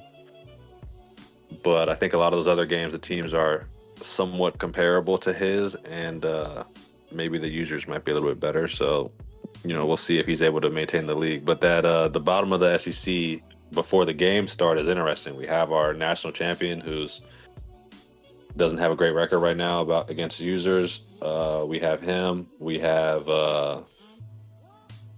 J. Roth, who all are going to be down there. Texas just took a loss, even though I think he gets some wins here and there. But it'll be interesting to see who goes down to a really strong conference this year. Gotcha. Speaking of Frowls, let's go to the Big Ten. Questions about Florida State. Lost to Zevi, lost to Iowa, lost to South Carolina. Tough run for Cole. That Notre Dame game was tough. I watched it. But shout out to Notre Dame, continuing to be an S-tier user. Just throw that in there. Frowls, give me your take on Florida State's fall from greatness. Came over from SMU, didn't have the backing. The Pony Express didn't have the money, the NIL resources that Florida State has. He got their first season and then showed out, and then it just appears to be second half of the season is real rough, and now it appears the first half of the season is real rough. Is he at where he's supposed to be, or is it just a tough stretch right now? Man, it's a tough question. I think he had so much momentum from SMU to Florida State that first year, especially. Started off undefeated, and he fell apart down the stretch. So next year we came in and we said, if he continues to play from the start of the season, whole season, it'll be pretty good. Same thing happened. Halfway through the year, just fell apart, lost like 4 or 5 in a row down the stretch. And then this year it started a little earlier. So, I always respect Cole as a player, for sure. But I feel like at a certain point, it kind of is like, people show you who they are long enough. That's kind of who they are. I think this might be where he's at as a user, just not near the top like he was in the last game. He was probably, like an A-tier player for most of when he was in the league. I just don't know if he's that anymore, which is fine. I just think he's probably taken a step back gameplay wise from how he used to play. At Notre Dame, that's probably a top 3 most difficult game right now. Playing on the road at Notre Dame with how he plays his team, and him overall, he's playing really good ball. So this particular loss is not bad, but South Carolina loss is a little rough. Ill Will game looked crazy. I wish I got to watch that one. It looked like a crazy game, just by the stats. And then getting worked like that by Zevi. Zevi's really good, obviously, but getting worked like that at home is tough. It's always tough. I don't know, man. I think it just might be kind of where Cole's at this year. Gotcha. Well, how do you think he finishes in terms of, do you think he gets relegated from the Big Ten? with his schedule, yeah, I do. Because at UNC, Nebraska, and he plays LSU. I don't really see him winning those. You said the Ole Miss new user's pretty good, right? Not in this conference though. Okay, still okay. I don't know, man. It's gonna be like where is the other conference wins coming from? The other user conference wins.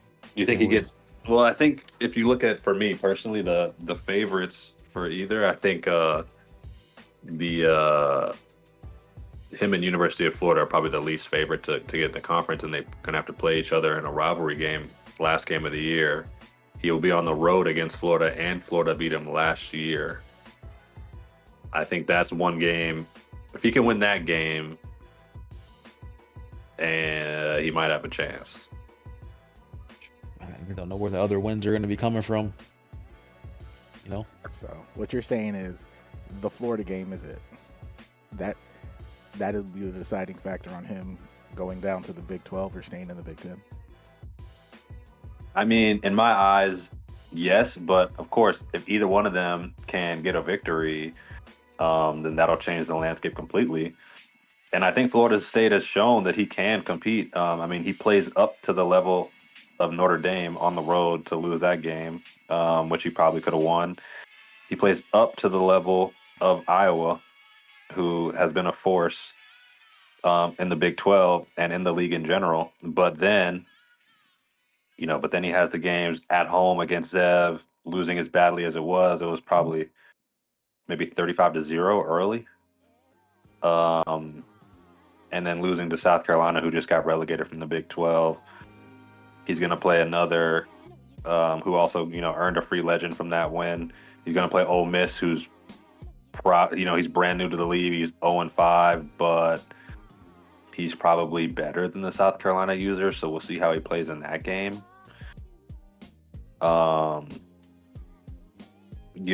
Those wins, although they don't matter for his relegation, they do matter for his stars and for recruiting. You can't drop those ones. The team's ranked in the top 5. Okay, you lose those ones. Can't be too mad about that. But South Carolina's a real bad loss. Ole Miss will be another really bad loss, even though he's a decent user. To kind of just build your confidence, right? So, but I still have to say, outside the South Carolina loss, he hasn't looked that bad. But on the other hand, he's about one. I think he told me the other day he's 1-8 or 9 in his last games in the league. So definitely rough, man. Definitely rough. I think he can beat the Florida user. I was surprised that the Florida user beat him last year. So if he can pull that game out, he might stay up here. But it's also going to be hard to compete in Tier 1 if you're going under 500 overall. You're not going to be able to recruit from a team building perspective, or to compete from a team building perspective. So that'll be tough too. Gotcha. Big 10 right now: Nebraska, Notre Dame, and then North Carolina with 2 losses earlier. Were these forces or? Oh, he was traveling. He got one force though, but he also hasn't played anyone yet. So we'll see how his season shakes up. First test will be against Florida at home though. Where's that Where was that Iowa game? Was that home or road? That's a big one for out of conference, for rankings, etc. Home. Oh yeah, he's got a nice schedule this year, and then it's away games. He basically only has 2 tough away games: LSU and Nebraska. Wow. Mm-hmm. We've been saying this for a while, man. We think it's Hoops' year. This will be the 3rd year where he's been really competing at a high level. We'll see if he can pull it together this year. I mean, he's got definitely the schedule lined up to where he should be in that championship conversation. Yes, sir. Fouls. Notre Dame playing good ball. Wins over LSU, Arkansas, Arizona State, Florida State. Talk to me about Notre Dame and their push for the championship this year.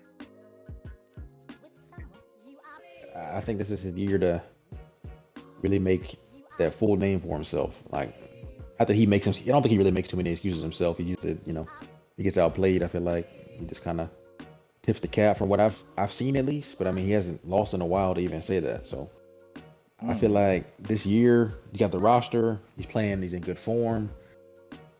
I don't really see why he's not competing for a championship or making a deep playoff run. It is a matchup game, so you can always get tripped up, especially in the playoffs. But he's playing really good right now, man. It's consistent. Our thing with him, or my thing with him, was always like he played really good ball, and then he'll have a loss where you're like, how did he lose that game? But it seems like he's kind of gotten those out of his system. He plays at Hoop next week, it looks like, right? This is week 8 right now.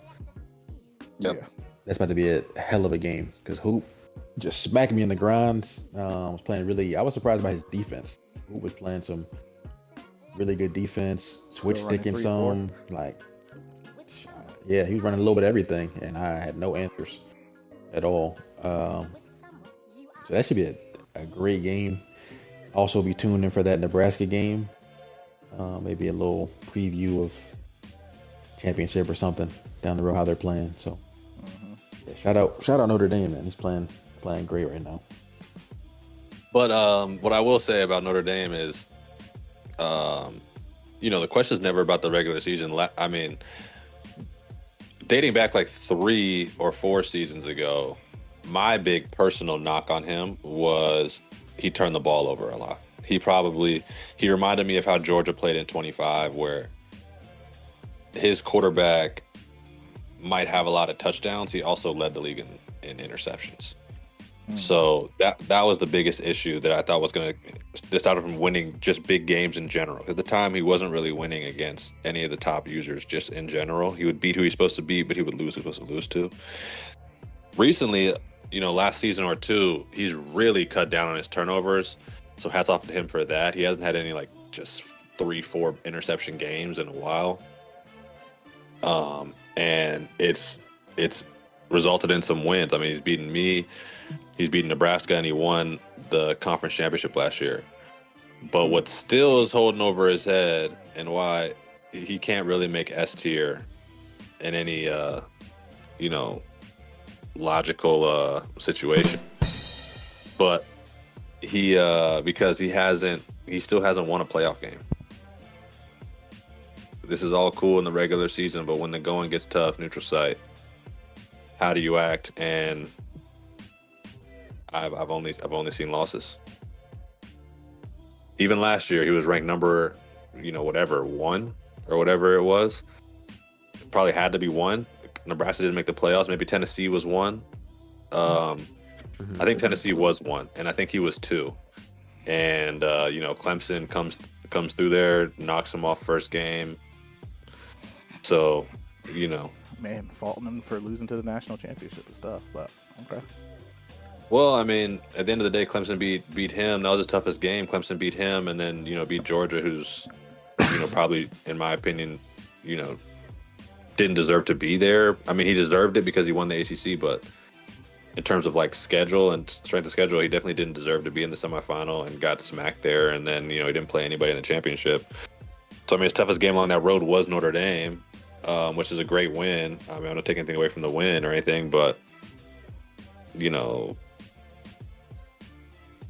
I guess my point is just that at the end of the day, if you have no playoff wins ever, how can anyone put you above due to have won national championships, due to have won playoff games, due to consistently win playoff games? You can't. Spoiler alert: my S tier will have some teams in there this week. I'm not gonna say who, but there will be S tier for me. Yeah, so I mean, if you're gonna have an S tier, you're gonna put Notre Dame there, and I mean, my thing still stays the same. I'm not putting anyone in an S tier who hasn't won a playoff game. I mean, I think, well, definitely if we look at last week's rankings, we could go through them. We'll get to this in further detail, but not to just completely my podcast, members, but my power rankings easily was the most correct based on how the next 2-3 weeks played out. I just don't see how you can elevate someone above, a certain group who hasn't won a playoff. If you haven't won a playoff game, if you've never won, a conference championship game, if you're losing to teams in tier 3,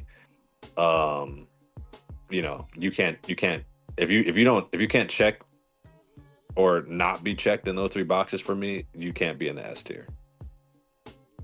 Okay. And yeah, that's simple. I can keep mine consistent across, and I can make requirements for my B tier, right? That all of them kind of meet. I just think there's a lot of jumping over lines that y'all are doing when you're ranking these teams. Okay. Well, we'll get to that shortly. Did we talk about the SEC? We did talk about the SEC, but I think we skipped over a few big games. Shout out, Miami's been playing really good ball too, man.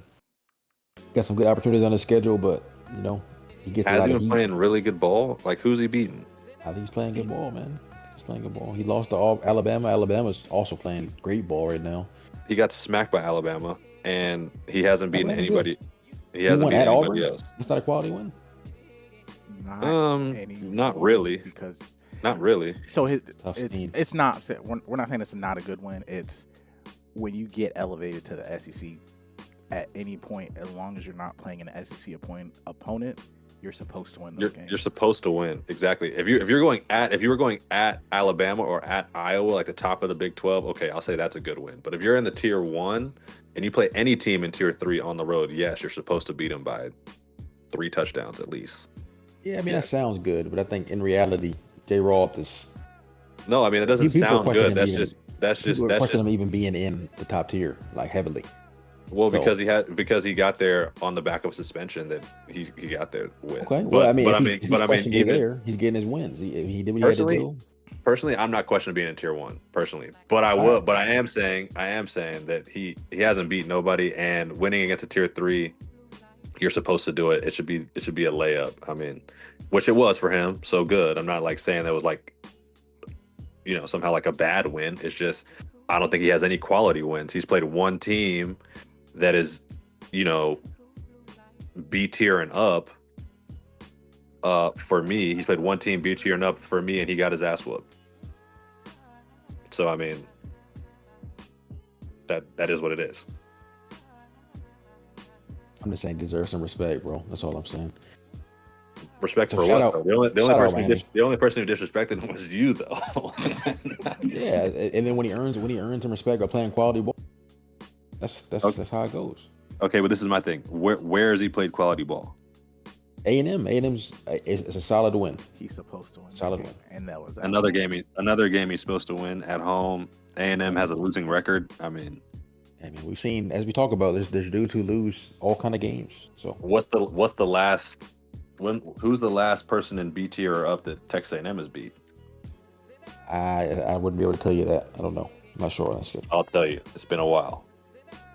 Maybe so. Texas hey man, years ago, right? And Zevi should be tuned into this game this week. Shouldn't be looking past it because I think it'll be a solid. Absolutely.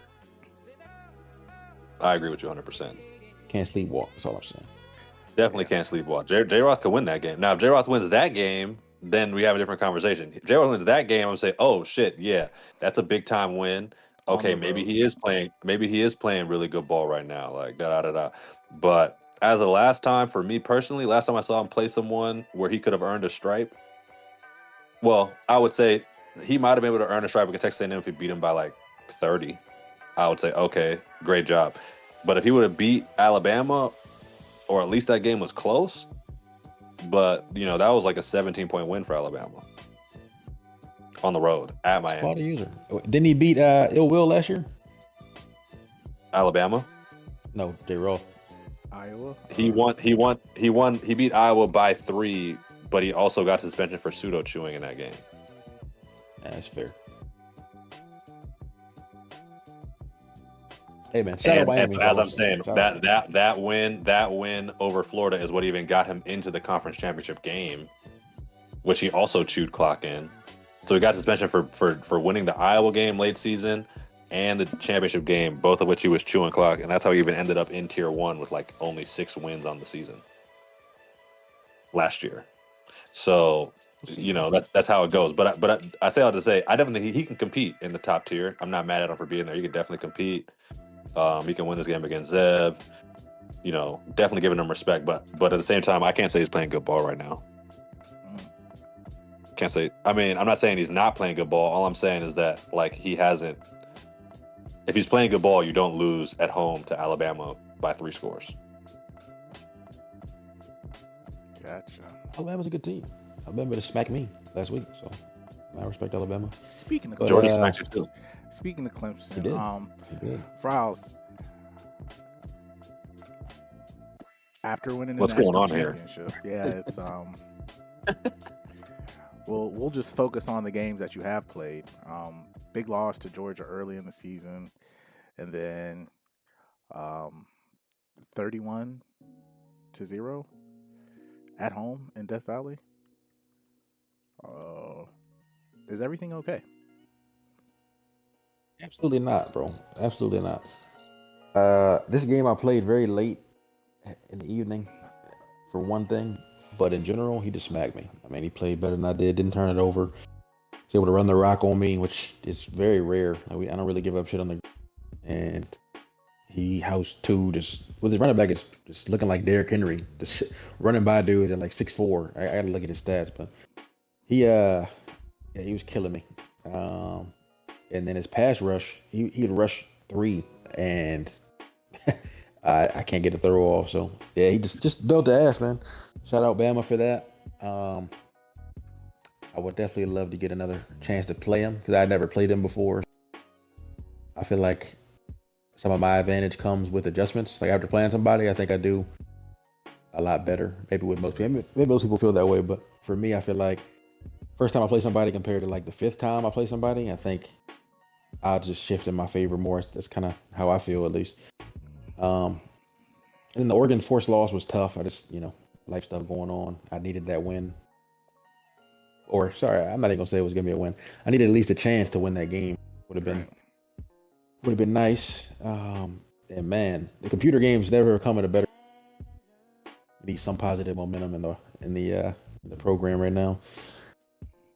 Because that last stretch of those 5 games coming up after these is tough, and I can probably only afford to lose 1. For sure.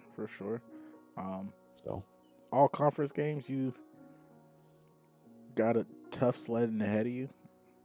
Looking at your combined opponent record, it's looking like you might end up with a pretty strong conference or pretty strong strength of record.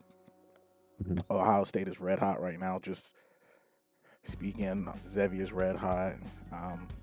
You said J. Roth is playing good ball, but you have to go to Miami.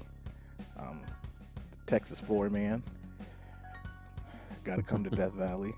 And then Tennessee and South Carolina, who's no slouch. So, yeah, if you could win your conference, everything will change. But just got to take it one game at a time to see where we're at. Bag work for Zevi. Do you see him slipping up the way he is playing ball right now? Next game at Miami, versus Miami, Tennessee, and then at Clemson, and then Ohio State to finish up for conference play. Do you see Zevi in the conference championship for the SEC? I do see him in the conference championship. As I said, I mean, one, he's a good user. I mean, very good user. And I think he has a very, very good team right now. He was able to just go into Texas, and I think that's a neutral site game, but still it's a quality win over Texas. But you see, he just kind of squeaked by. I think he does slip up in conference. I don't think he just goes unfazed to this conference. I mean, Miami, you can't sleep on that game. Tennessee is kind of in that same category. Definitely can't sleep. Man, then he's got to go at Clemson. I don't think that he'll have quite the success that Alabama did, but it'll be a big time challenge. You know what I'm saying, to go win that game. and then he's got to play. Looks like Ohio. He did get blessed up with these I guess 4 conference home games this year, but still Ohio State late season. That'll be a challenge as well. So I mean, I think he's definitely capable of winning all these games, but being able to do it and being capable of 2 different things. I think he slips up one time. I still think he gets the conference championship trophy and finishes the season in the top 3. Gotcha. Oh, talked about the SEC and the Big Ten. Before we go there, I'm sorry, real quick, while we're on there, can we go to Tennessee's recruiting class real quick? I'm just curious where he's standing right now. I don't think he's near the top. You know who's at the top is Zeb. Zeb's having a hell of a year on the trail. Mm-hmm. So, I mean, I know it's still, still a lot to be said for recruiting, but just looking right now compared to where Tennessee has been,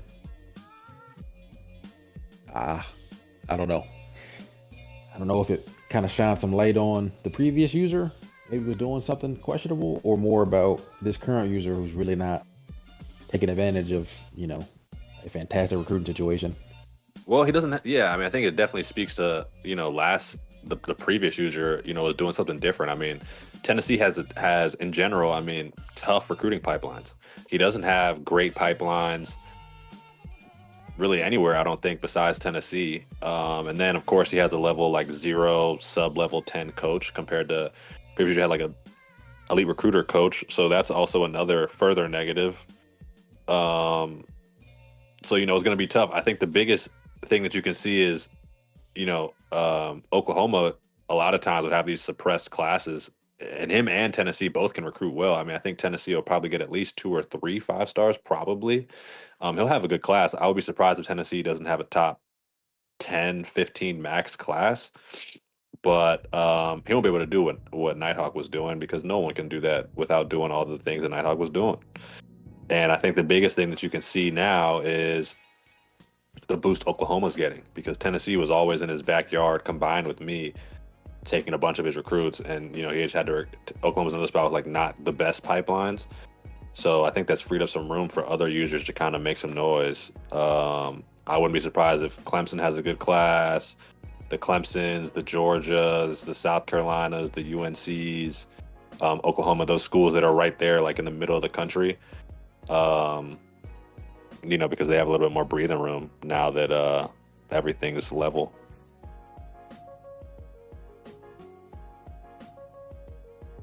Gotcha.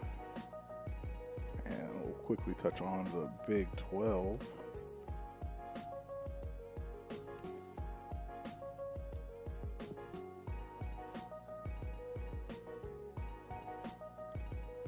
Right now, Iowa on a 5-game win streak, leading the Big 12, last year's favorite. Early 2-0 in conference. Let's look at Kenzo. Lost at Texas, lost at Notre Dame, and lost at Nebraska. Tough out-of-conference schedule, though. Do you still think he pulls back to win the conference, Ross?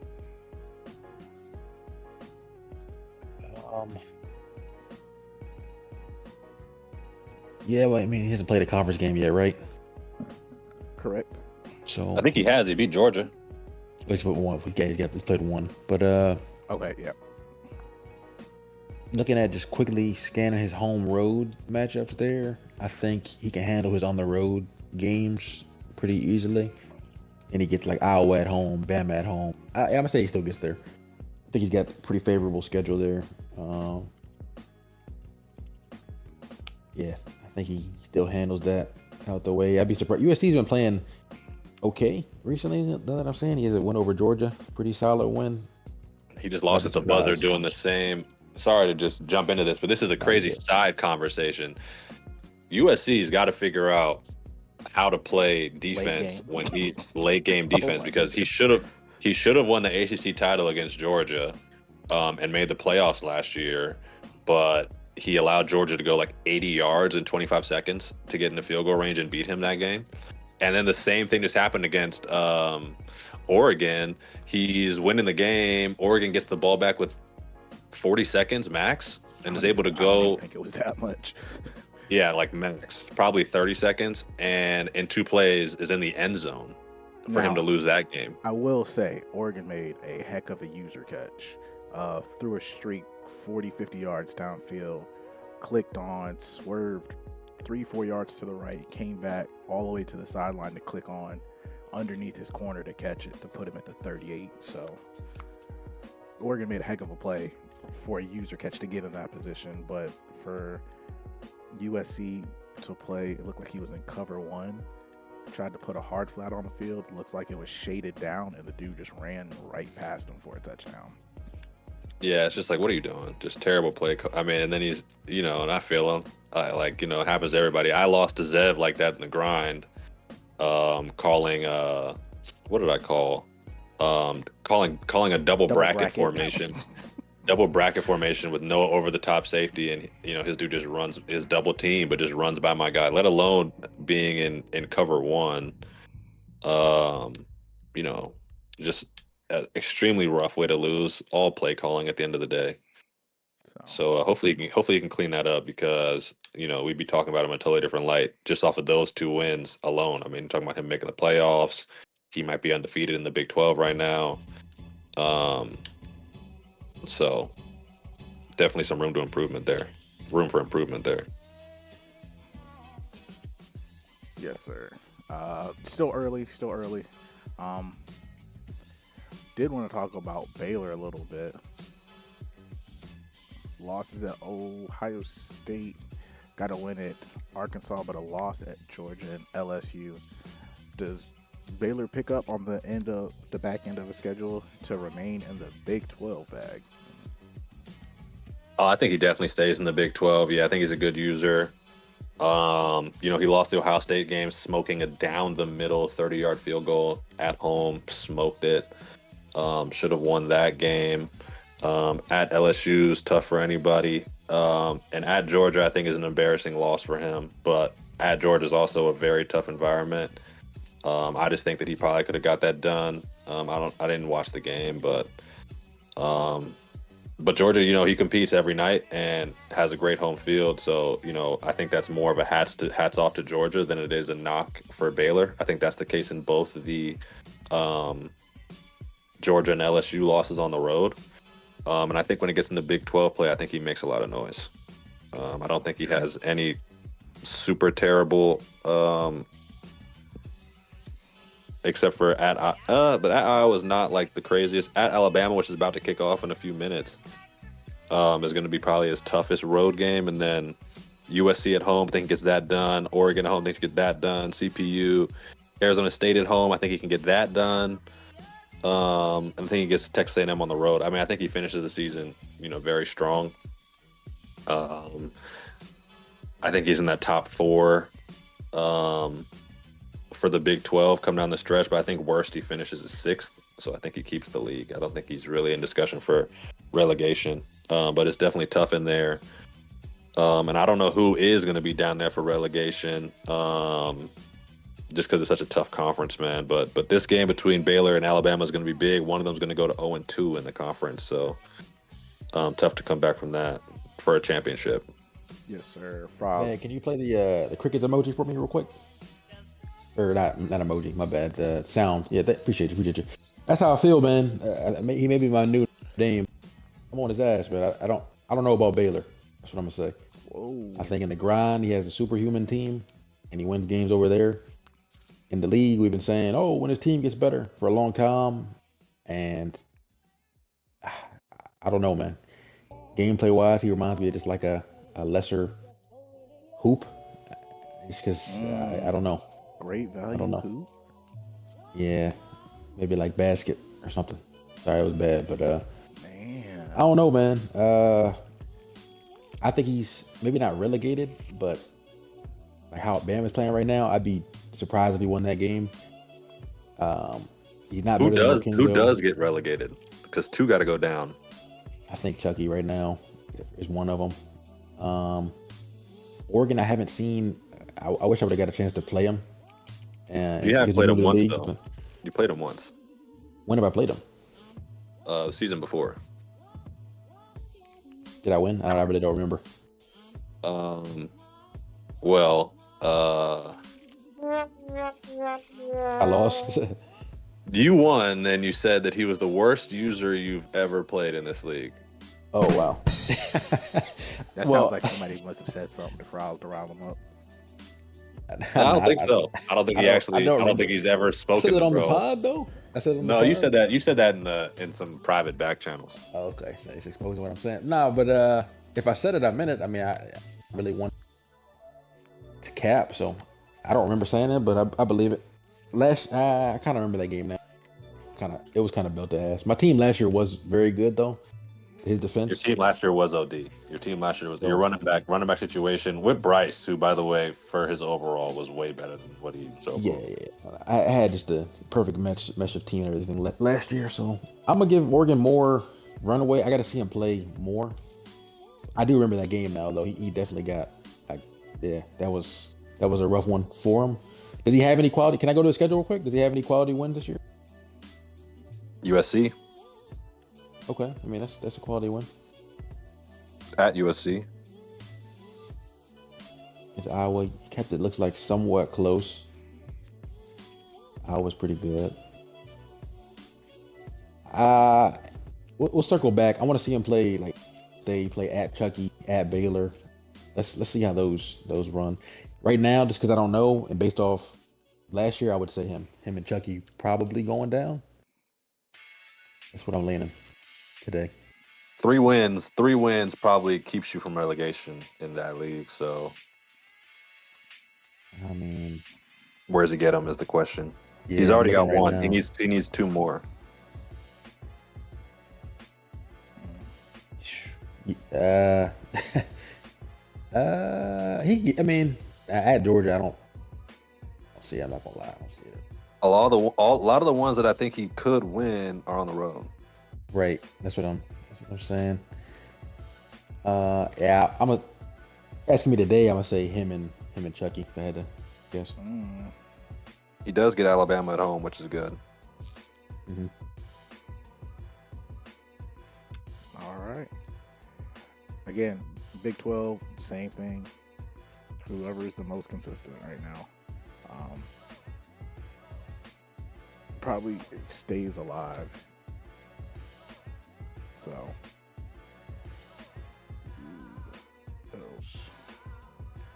Yeah, I mean Oregon. I'm looking at their roster now on my own, and you know they have a decent team, but nothing spectacular. So it'll definitely be interesting to see where they end up. Wow, he has a normal dev quarterback who he's not starting, who maybe should start. I don't know. Ohio State. And does his backup running back play? Okay, his backup running back plays. I was about to say, that dude is a problem. He has some dudes. He has a 96 speed elusive bruiser out here on this team. No badges, but the guy's pretty good. He has 2 good running backs, matter of fact. He has an East-West playmaker, true freshman down there. Looks like he might be some one day. He has a decent team. I mean, so, you know, his receiving core is shitty. But, you know, he's building down there, though. I like it. Like what I'm seeing. Gotcha.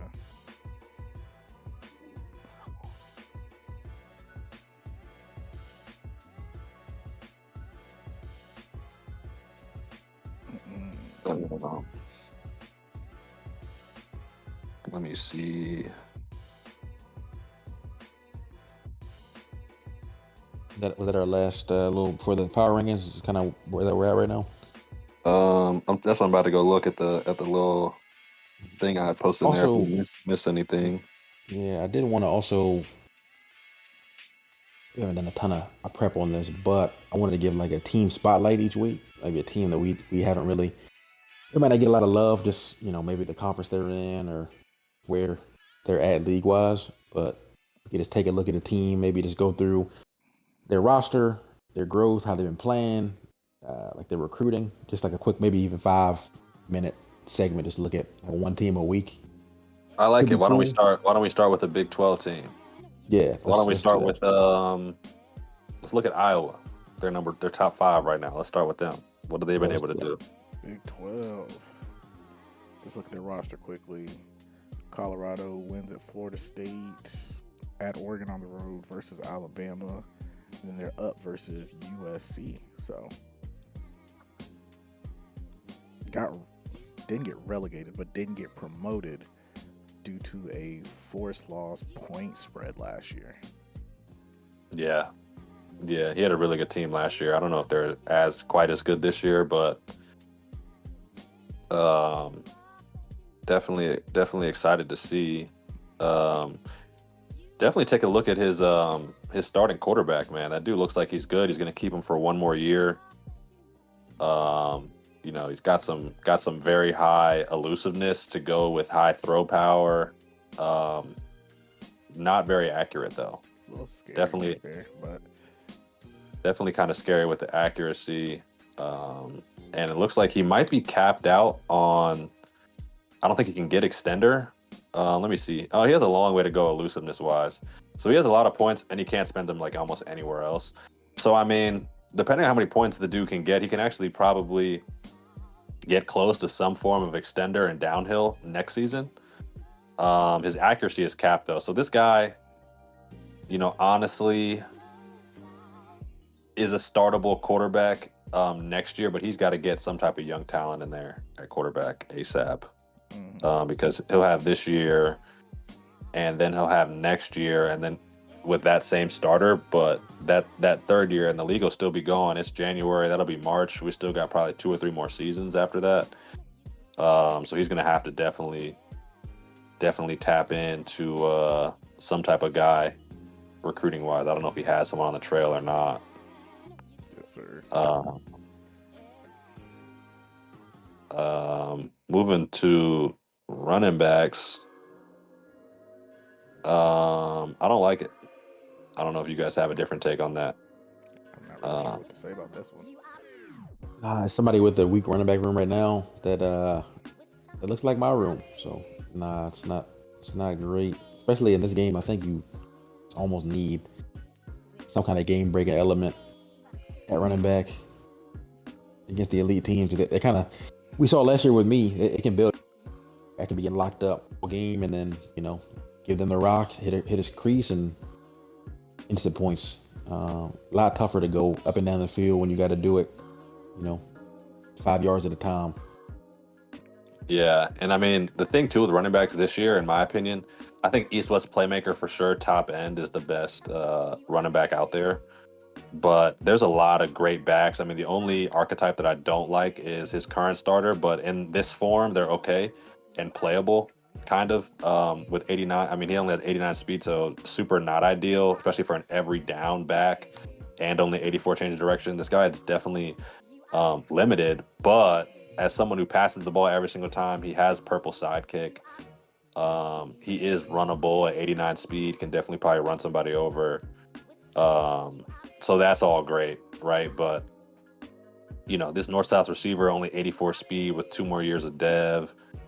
Rough, I think the highest speed he's going to get to, even if you impact dev, even if you spend all your points on speed, he probably will cap out at 90 speed. This bruiser probably is his best chance at getting the feature back. But my point, and then this last guy's normal dev. My point was that, there's a lot of good archetypes of running backs out there. East-West is definitely the best, but you can turn pretty much all of them except for North-South blocker, and even them in some situations. You can turn all of them into good backs, especially depending on your play style. I mean, backfield threat and North-South receiver can be great if you pass the ball a lot, especially. I mean, they can get, takeoff in the case of the backfield threat. The North-South receivers, they get whatever, the sure hands, safety valve. So, they can be great backs. It's all just about dev. But looks like Montel Max has to be the future. And we'll see later if he's got anybody coming in yet. It's still pretty early in his class, but Definitely at those two spots, and then receiver. See if he's got some weapons there. He does have a beast of a third-year player at wide receiver. I wonder if that guy stays. That'll be a major if we can build around that guy because he's the real deal. I mean, I think gadgets and elusive route runners are my least favorite wide receiver groups, wide receiver archetypes. But they're still good players. Purple Cutter, and I wonder if this guy can get shifty next season. Yeah, he's uncapped. So some of this, I have to question like the style in which he's upgrading them, because this guy unfortunately he's capped at speed. Can he get shifty with only 91 speed? Speed doesn't even matter. So only 86 excel. Actually, this guy might be one of the shittiest 93 overall receivers I've ever seen.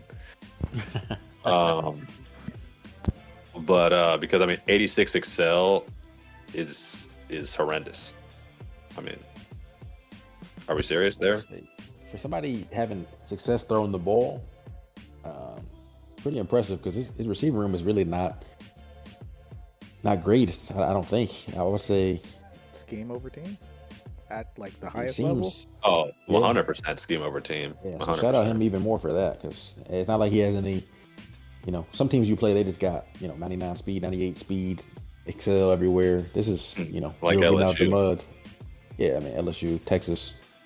Yeah, it's just teams have that, but yeah, he's definitely got some work to do recruiting wise, because let me see, that guy's a sophomore and he might end up leaving. Hopefully he stays, because he's really not that good.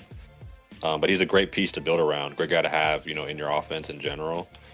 Elusive route runners are my least elusive. He has a lot of the maybe these are the guys he can kind of get, but these are my least favorite archetypes. Gadget, elusive route runner, gadget.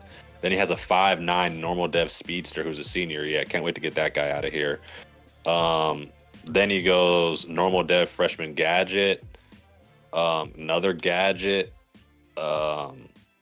Then he's redshirting this speedster who probably will never get better than like 80 something overall, low 80s overall.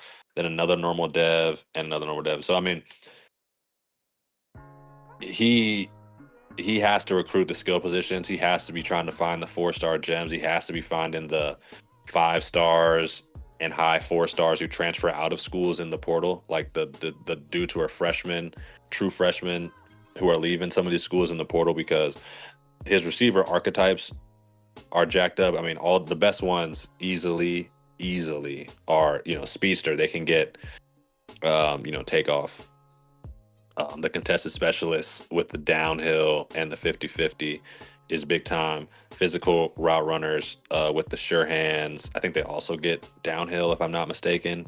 I think they also can get cutter, which is good for someone so big. I think that's 3 I just named. And then the 4th one, let me think, speedster, contested specialist. And then route artists are also great. They can get sure hands as well as cutter and layout, which can be major. They can make get open, man, like heavy. They get open and they make crazy catches where like you can, a lot of times you pass lead something like, let's just say on a post or a corner route, and you pass lead it to open space, but you end up overthrowing your guys. They get that layout. Them dudes is getting that football. Mm-hmm. So, that archetype, those are the kind of archetype he needs, and he has none of those guys really. But for someone like him, especially who throws the ball a lot and makes a lot of great reads, it really helps to have some of those abilities on the field when you're doing that. It looks very good just from quick glance. What's the line talking about over there? Strong center. Center is good. Everywhere else looks kind of mediocre. Nothing crazy on the line. Like what's interesting is like, okay, he's able to. This is kind of like Georgia in a different way. But Georgia, in the ACC last year, he got better for sure. But a lot of it had to deal with having a team that was just dominant or at least serviceable in his league. And now that he's in the next tier up, he still probably has one of the best teams, but his team isn't so dominant anymore to where it can carry him a long way. Mm-hmm. Iowa, on the other hand, I feel like has a team in the Big 12 to where he can compete with anybody and beat anybody in the Big 12, because his team can be like somewhat comparable to theirs. But in the if he does have the year he's, expected to have, let's say, and moves up next year, and slash when he gets to the playoffs with this team, if things go the right way for him this year, I don't know if he can stack up with the teams in Tier 1 in order to consistently get wins without having a roster, without having some of the abilities you need at least, and ideally some of the overalls you need, especially like in the trenches.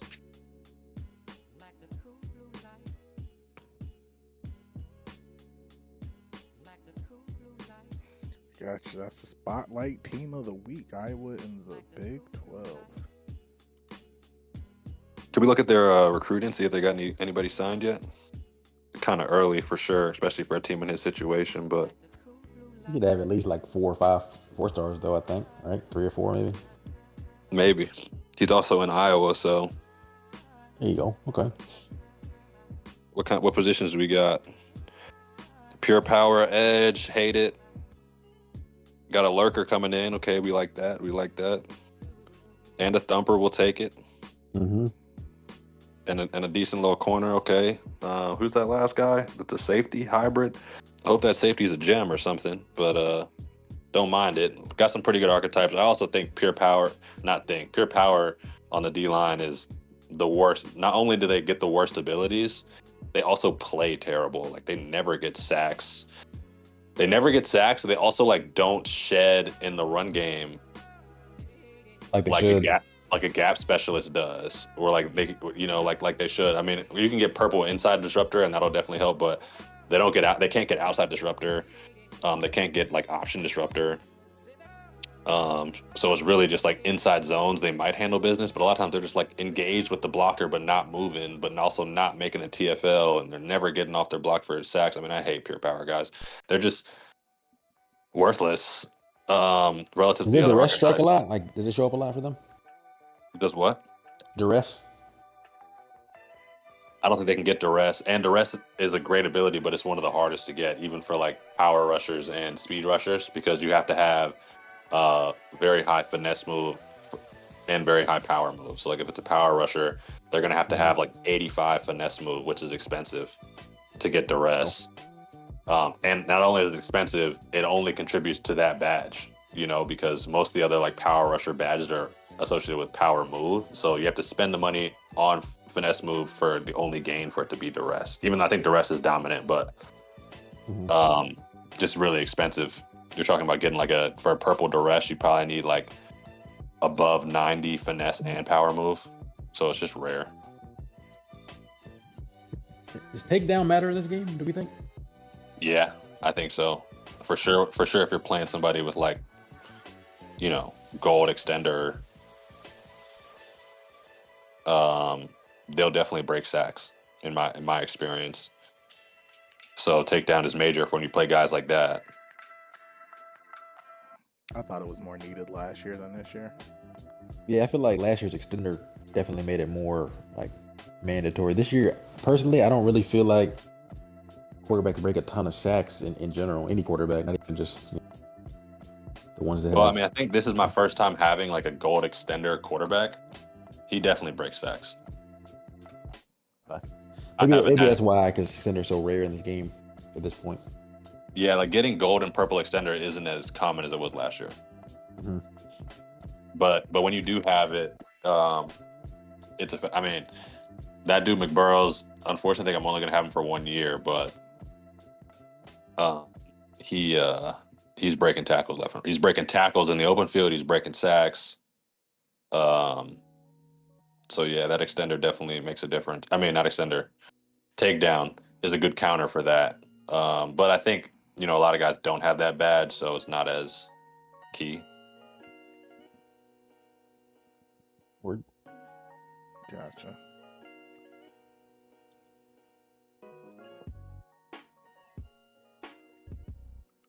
Ooh, where we at? Top 25. Before we do the power rankings, can we do our second giveaway? Oh, yes, sir.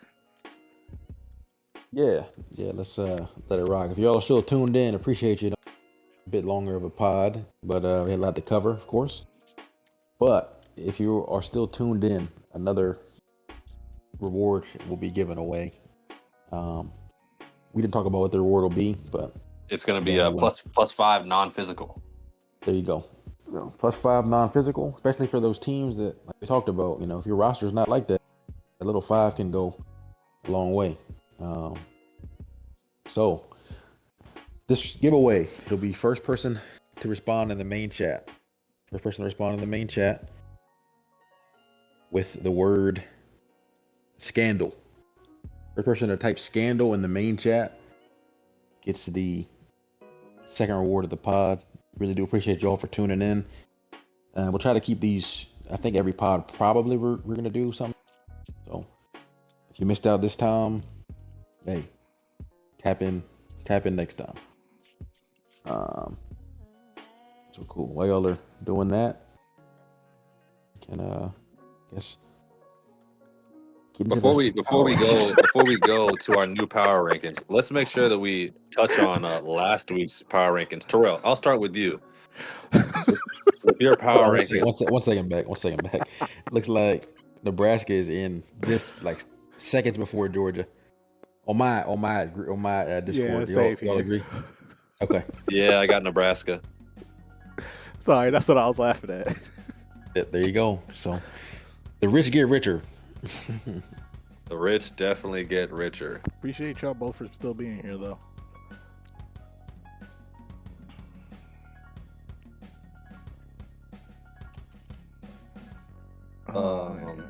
Yeah, so if we I'll make sure I get that squared away. Hold on, redeem rewards, podcast question of the day, and then podcast. What are we gonna call that one? Question of the day.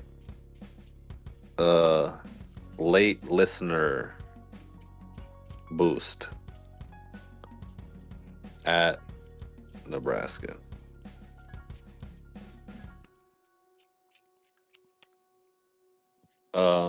Yeah. So all right, look to the power rankings. Where they at? Power rankings. There they go. Terrell, I just got to start with you. So last week you had an S tier that included Nebraska, Ole Miss, and Nebraska. Why did you make them the S tier? Whoa, Oklahoma. Oh, who did I say? Ole Miss. Oh, my bad. Oklahoma. Because they're playing the best ball right now. Okay. It's as simple as that. As much as you want to say we can't give S tier because he hasn't won a playoff game, it's essentially like, what are you doing for me lately? We're 8 weeks into season 6, and if you want to take past considerations into it, he's been playing good ball over the last season and a half, 2 seasons. So just because of the departure of Nighthawk doesn't mean there can't be an S tier, and it's all relative. It's not necessarily he has to be doing A, B, and C, but there has to be a level of a floor on to what we can do. So for what I have, Nebraska's 6-0 right now, Notre Dame is 5-0, and I believe Xavier is 6-0 as well. So as far as why are they in the S tiers, because their play, I've watched them. I feel like they're playing the best ball right now. Notre Dame, I believe, has a win over LSU this season, who's in the A tier. So it's just because he hasn't won a championship, he's beating people in the conference who are playing in the championship game, and then he's winning games he's supposed to win and winning at a high level right now. Yeah, honestly, I like it. I definitely see where you're coming from on that one. Not really too many questions with your rankings. The only thing that stands out really is the Clemson pick. But more importantly, let's move to Fryles' power rankings. I just help me understand how you have Nebraska, Notre Dame, and yourself as the only people in the A tier. Well, this is before a week has passed. 4 weeks have passed. Yeah, this is before the Georgia game, right? Or was this after? Yeah, this is as of week 4. Yeah. It's after the Georgia game, but I took a fourth loss to Oregon and I lost to Bama, so it's gonna adjust this week heavily. At the time though, I think fully defensible. I was still, I lost a game at Georgia, which is a tough environment, and I was coming off a natty, so I feel pretty defensible. And the other teams haven't lost. So I don't think my rankings are crazy. We're gonna talk about, but overall, at the time, in my mind, I had logic behind it. So we'll see how that ends up this week. But yeah, man, I'm standing on mine.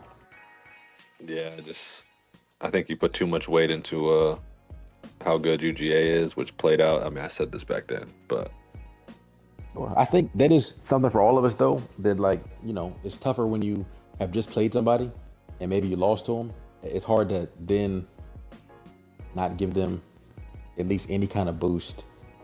Gotcha. A little so I think it's just recency bias, and I think that's just human nature. Especially if you played them, you're like, man, that's really the last thing in my head is who you just played. So, understandable. This week. Kind of. So, all right, let's get it cracking. What are we doing? Cinch. We'll start with Fryles. All right, am I on the top 25 screen? Just to make sure. Yep, there you go. S tier Fryles. Let's see if you have one or who you got. I do have an S tier. I have S tier right now. Just how I think they've been playing. I wouldn't say maybe any new wins per se, but I think I'm at the part of the year where I've seen enough and then given everything else too. But Nebraska, I think it's back in his form. Coming off a year when he missed the playoffs for the first time, he looks poised to get back to great things. And for my first time, I'm gonna put Notre Dame in this S tier. Wow. Bags commentary about playoff success is definitely fair. I think that was the main thing keeping them out. But if we're basing on like current power rankings, which for me we always talk about as a mix, there's a lot of stuff going. But the most heavy portion of that has to be how they're playing right now. And I mean, he's taking care of business. He has a win over LSU this year. He just beat Florida State. Is not playing well, but he did what he had to do. Took care of business.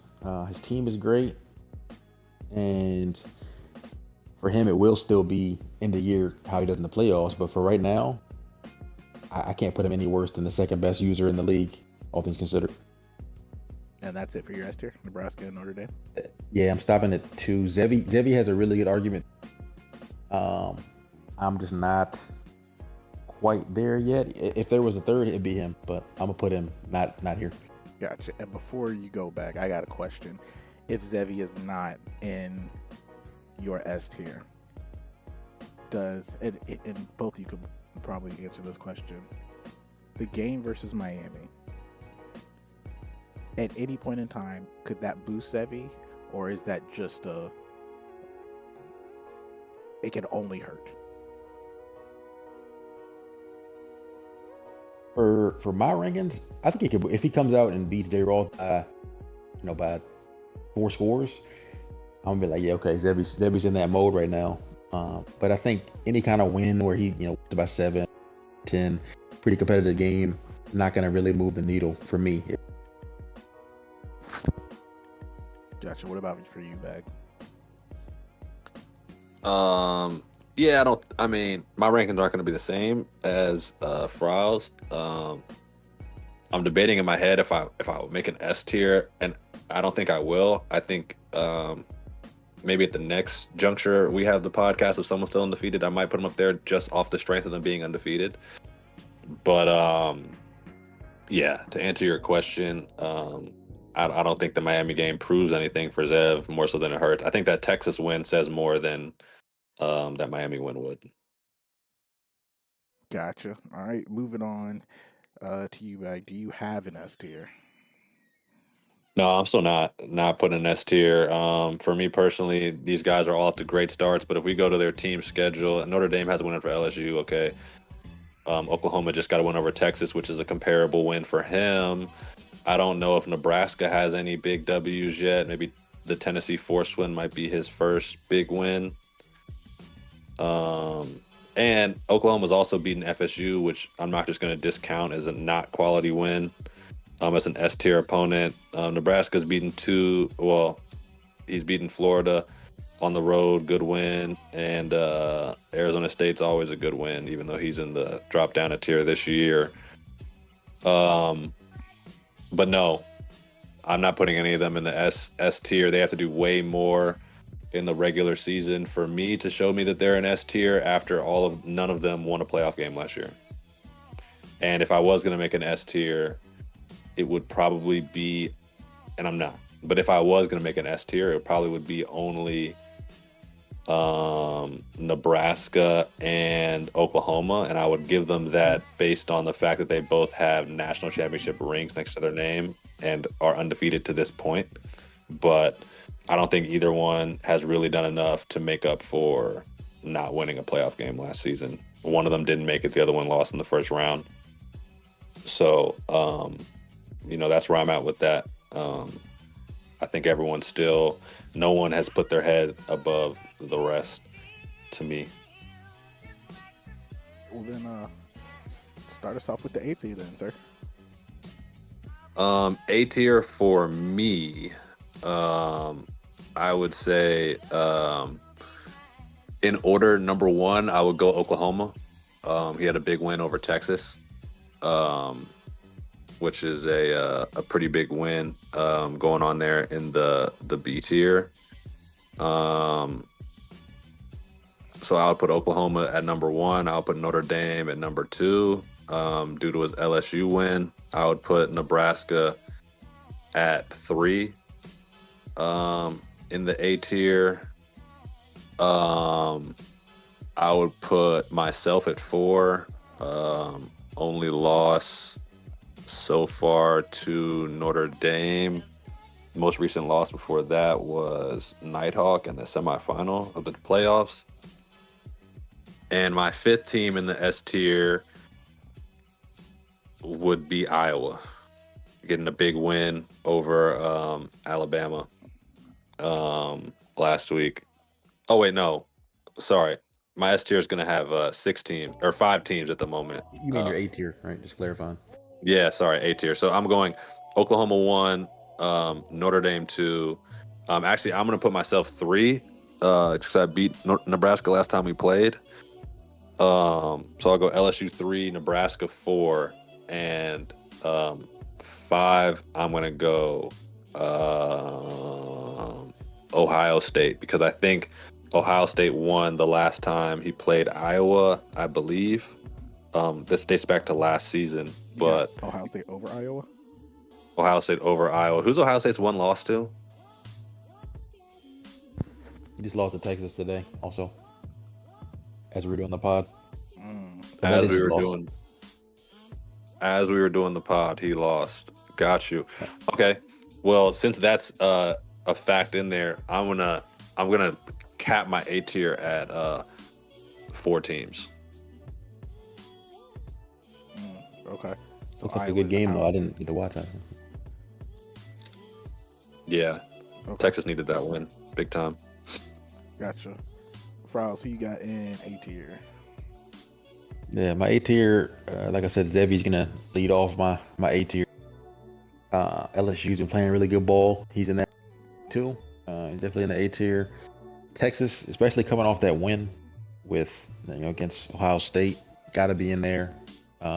Playing really good ball, consistent. And that's across both leagues. I know we don't really factor in the grind too much, but I think it just speaks to his consistency. He's playing good ball right now. So those 3, and then can you scroll down? Just I also want to make sure I'm factoring everybody. I think 13 and up. okay.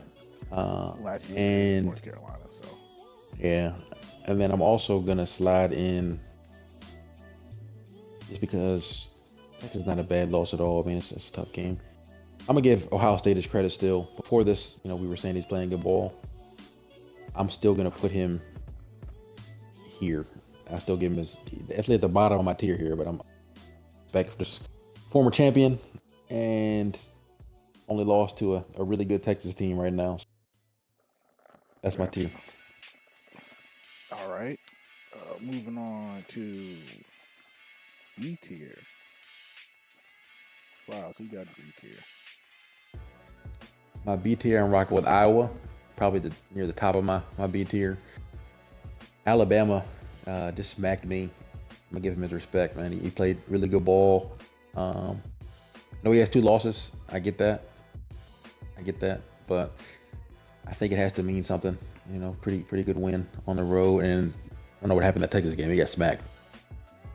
His other loss to Ill Will on the road by 3. I mean, I think he's in that mix. B tier. Tennessee, I would like to see him play someone not as like LSU is very good. So can you go to the schedule real quick, Tennessee?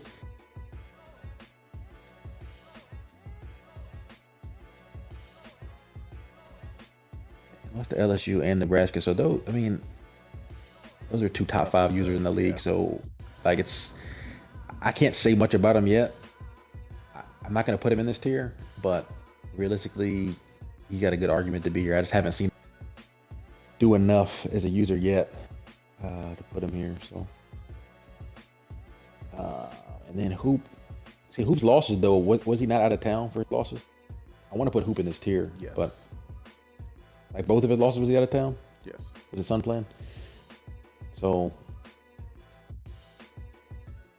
I wish I could get that Notre Dame game up. I'm gonna put Hoop in this tier too, man. I think Hoop's a lot of respect for him. I'm gonna put him right here as well. And that's gonna round out my tier here. Okay. You know, someone's gonna have something to say about that. Bag, who you got in top of your B tier? Could you scroll down on the rankings a little bit so I can see kind of the bottom part of that? That was it. UNC's the last user. Okay, that makes it easy. So then we're talking about B tier now. I'm gonna rock with everyone who's left in that B tier. I'm gonna put them in order. I'm gonna go with past performance. I'm gonna take UNC at the top of my B tier. Then I'm gonna put Miami next, and then I'll rock with Tennessee because he was able to keep the game kind of close. And last, I'll put Auburn. That's really your C tier, right? Because you skipped S. So I mean, 3rd tier, but you're C tier technically. Is that not what I said? You said B, but I'm assuming you meant C. I meant C, yeah, for sure. Okay, yeah. Gotcha. Wait, well, who was his B tier? The second group of teams you named. Am I tripping? Maybe I'm tripping. Yeah, my A tier. I'm writing it down. I'm about to put it in the chat for later. I thought you had only 2 in your A tier. No, are there more? No, I had 4 in my A tier. Oh, okay. All right, never mind then. I have 4 in each tier. Okay, so there are only 8 teams to rank. Am I tripping? There's 12 teams are ranked. Who's in my so A? These should be your C tier. They are. You said B tier though. That's what I'm saying. I said B tier. But you already addressed that, and I said it's the C tier. Oh no, I was talking about okay. We're good. As long as we're we saying know, the same thing. Don't matter. I missed his All right, good. his B tier. That's what I was trying Okay. to So my B tier is Iowa number 1, Texas 2, Alabama 3, Ohio State 4. Texas 2, Bama 4. Who was 3? Bama's 3. Bama's 3. Iowa, Texas, Bama, and then Actually, I think I'll switch Ohio State and Bama. So Ohio State will be 3, right behind Texas, and okay. Bama 4. Gotcha.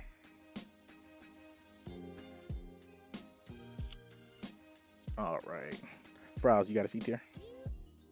I do have a C tier this week. J. Raw, before I already know you're gonna look at the rankings a bit. I mean, no respect. Get some respect this week. That's what I'm gonna say. And if you listened to earlier in the pod, I gave you a ton of credit. So I'm not trying to hear that when you inevitably have something to say about your ranking. Let's lock in this week. Go get that dub, and hey, I think the pod and the league in general will give you a lot more respect. It's a tough win to get, but That's how you should try to grab it. So Miami, I'll put everybody else is in my C tier. Miami, Tennessee just because the unknown, and then Auburn. I guess I'm not a huge fan of Auburn's play recently. I'm being fully transparent, so I'll put him at the bottom of this tier. But I think of the teams named, would y'all disagree that he has been playing the worst, or he's the worst player out of those so far? Sorry, can you say the question again? Would y'all disagree that Auburn's the worst team that we talked about on this list so far, power rankings? Oh yeah, I think so easily. Okay, cool. So I'm not talking that crazy, but I'm gonna still put him in my C tier. Okay. Gotcha. Man, that's rough. But that is it. Respect. I'm not saying he's bad at the game. I'm just saying. I mean, Now listen, just to make rankings this of- list, like yeah, exactly. I don't exactly. want people to be like, oh, you're in the C tier. Like, to be honest, there's levels to it, and then there's a reason that certain teams are even at this point. So to say you're C tier, understand that the fact that you're even able to make the tier list means you're up there. We're just essentially splitting hairs at this point. Yep. So don't, if you take it as disrespect, by all means, you feel how you feel, but still, grain of salt, C tier is still, that means you're ranked top 25 in a league with 32 users every week. So, Yep. I don't Definitely think major. I've ever seen any tier at all. So C tier is props for real. yeah. Fall from grace. Georgia's not even on the list this week, and USC has both fallen. So,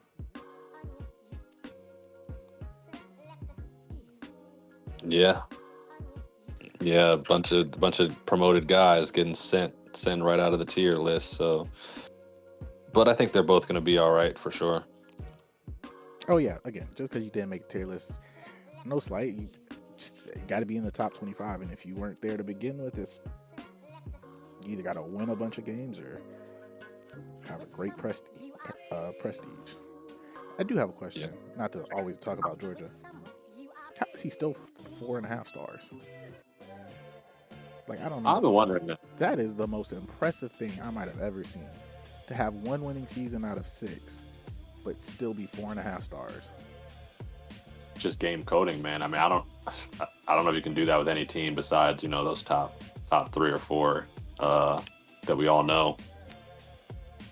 So, But but he's definitely had some seasons with like not only like not 6 wins, but like 3 wins, probably at least 1. mhm. So I have no idea how that gets done. Again, not throwing shade. I was just curious. I was like, man, that is impressive, if anything. So keep it up, because it's not hurting whatever he's doing. Yeah, he's now he's kind of righted the ship, and it's a little bit tougher comp now, so we'll see how things end up shaking out for him. But yeah, year 1 through 4, it's definitely crazy that he still has that many recruiting hours, especially how badly some teams have been punished for doing a lot better. Gotcha. Well, that is all I got for the pod. Files, before we leave out, do you got anything, sir?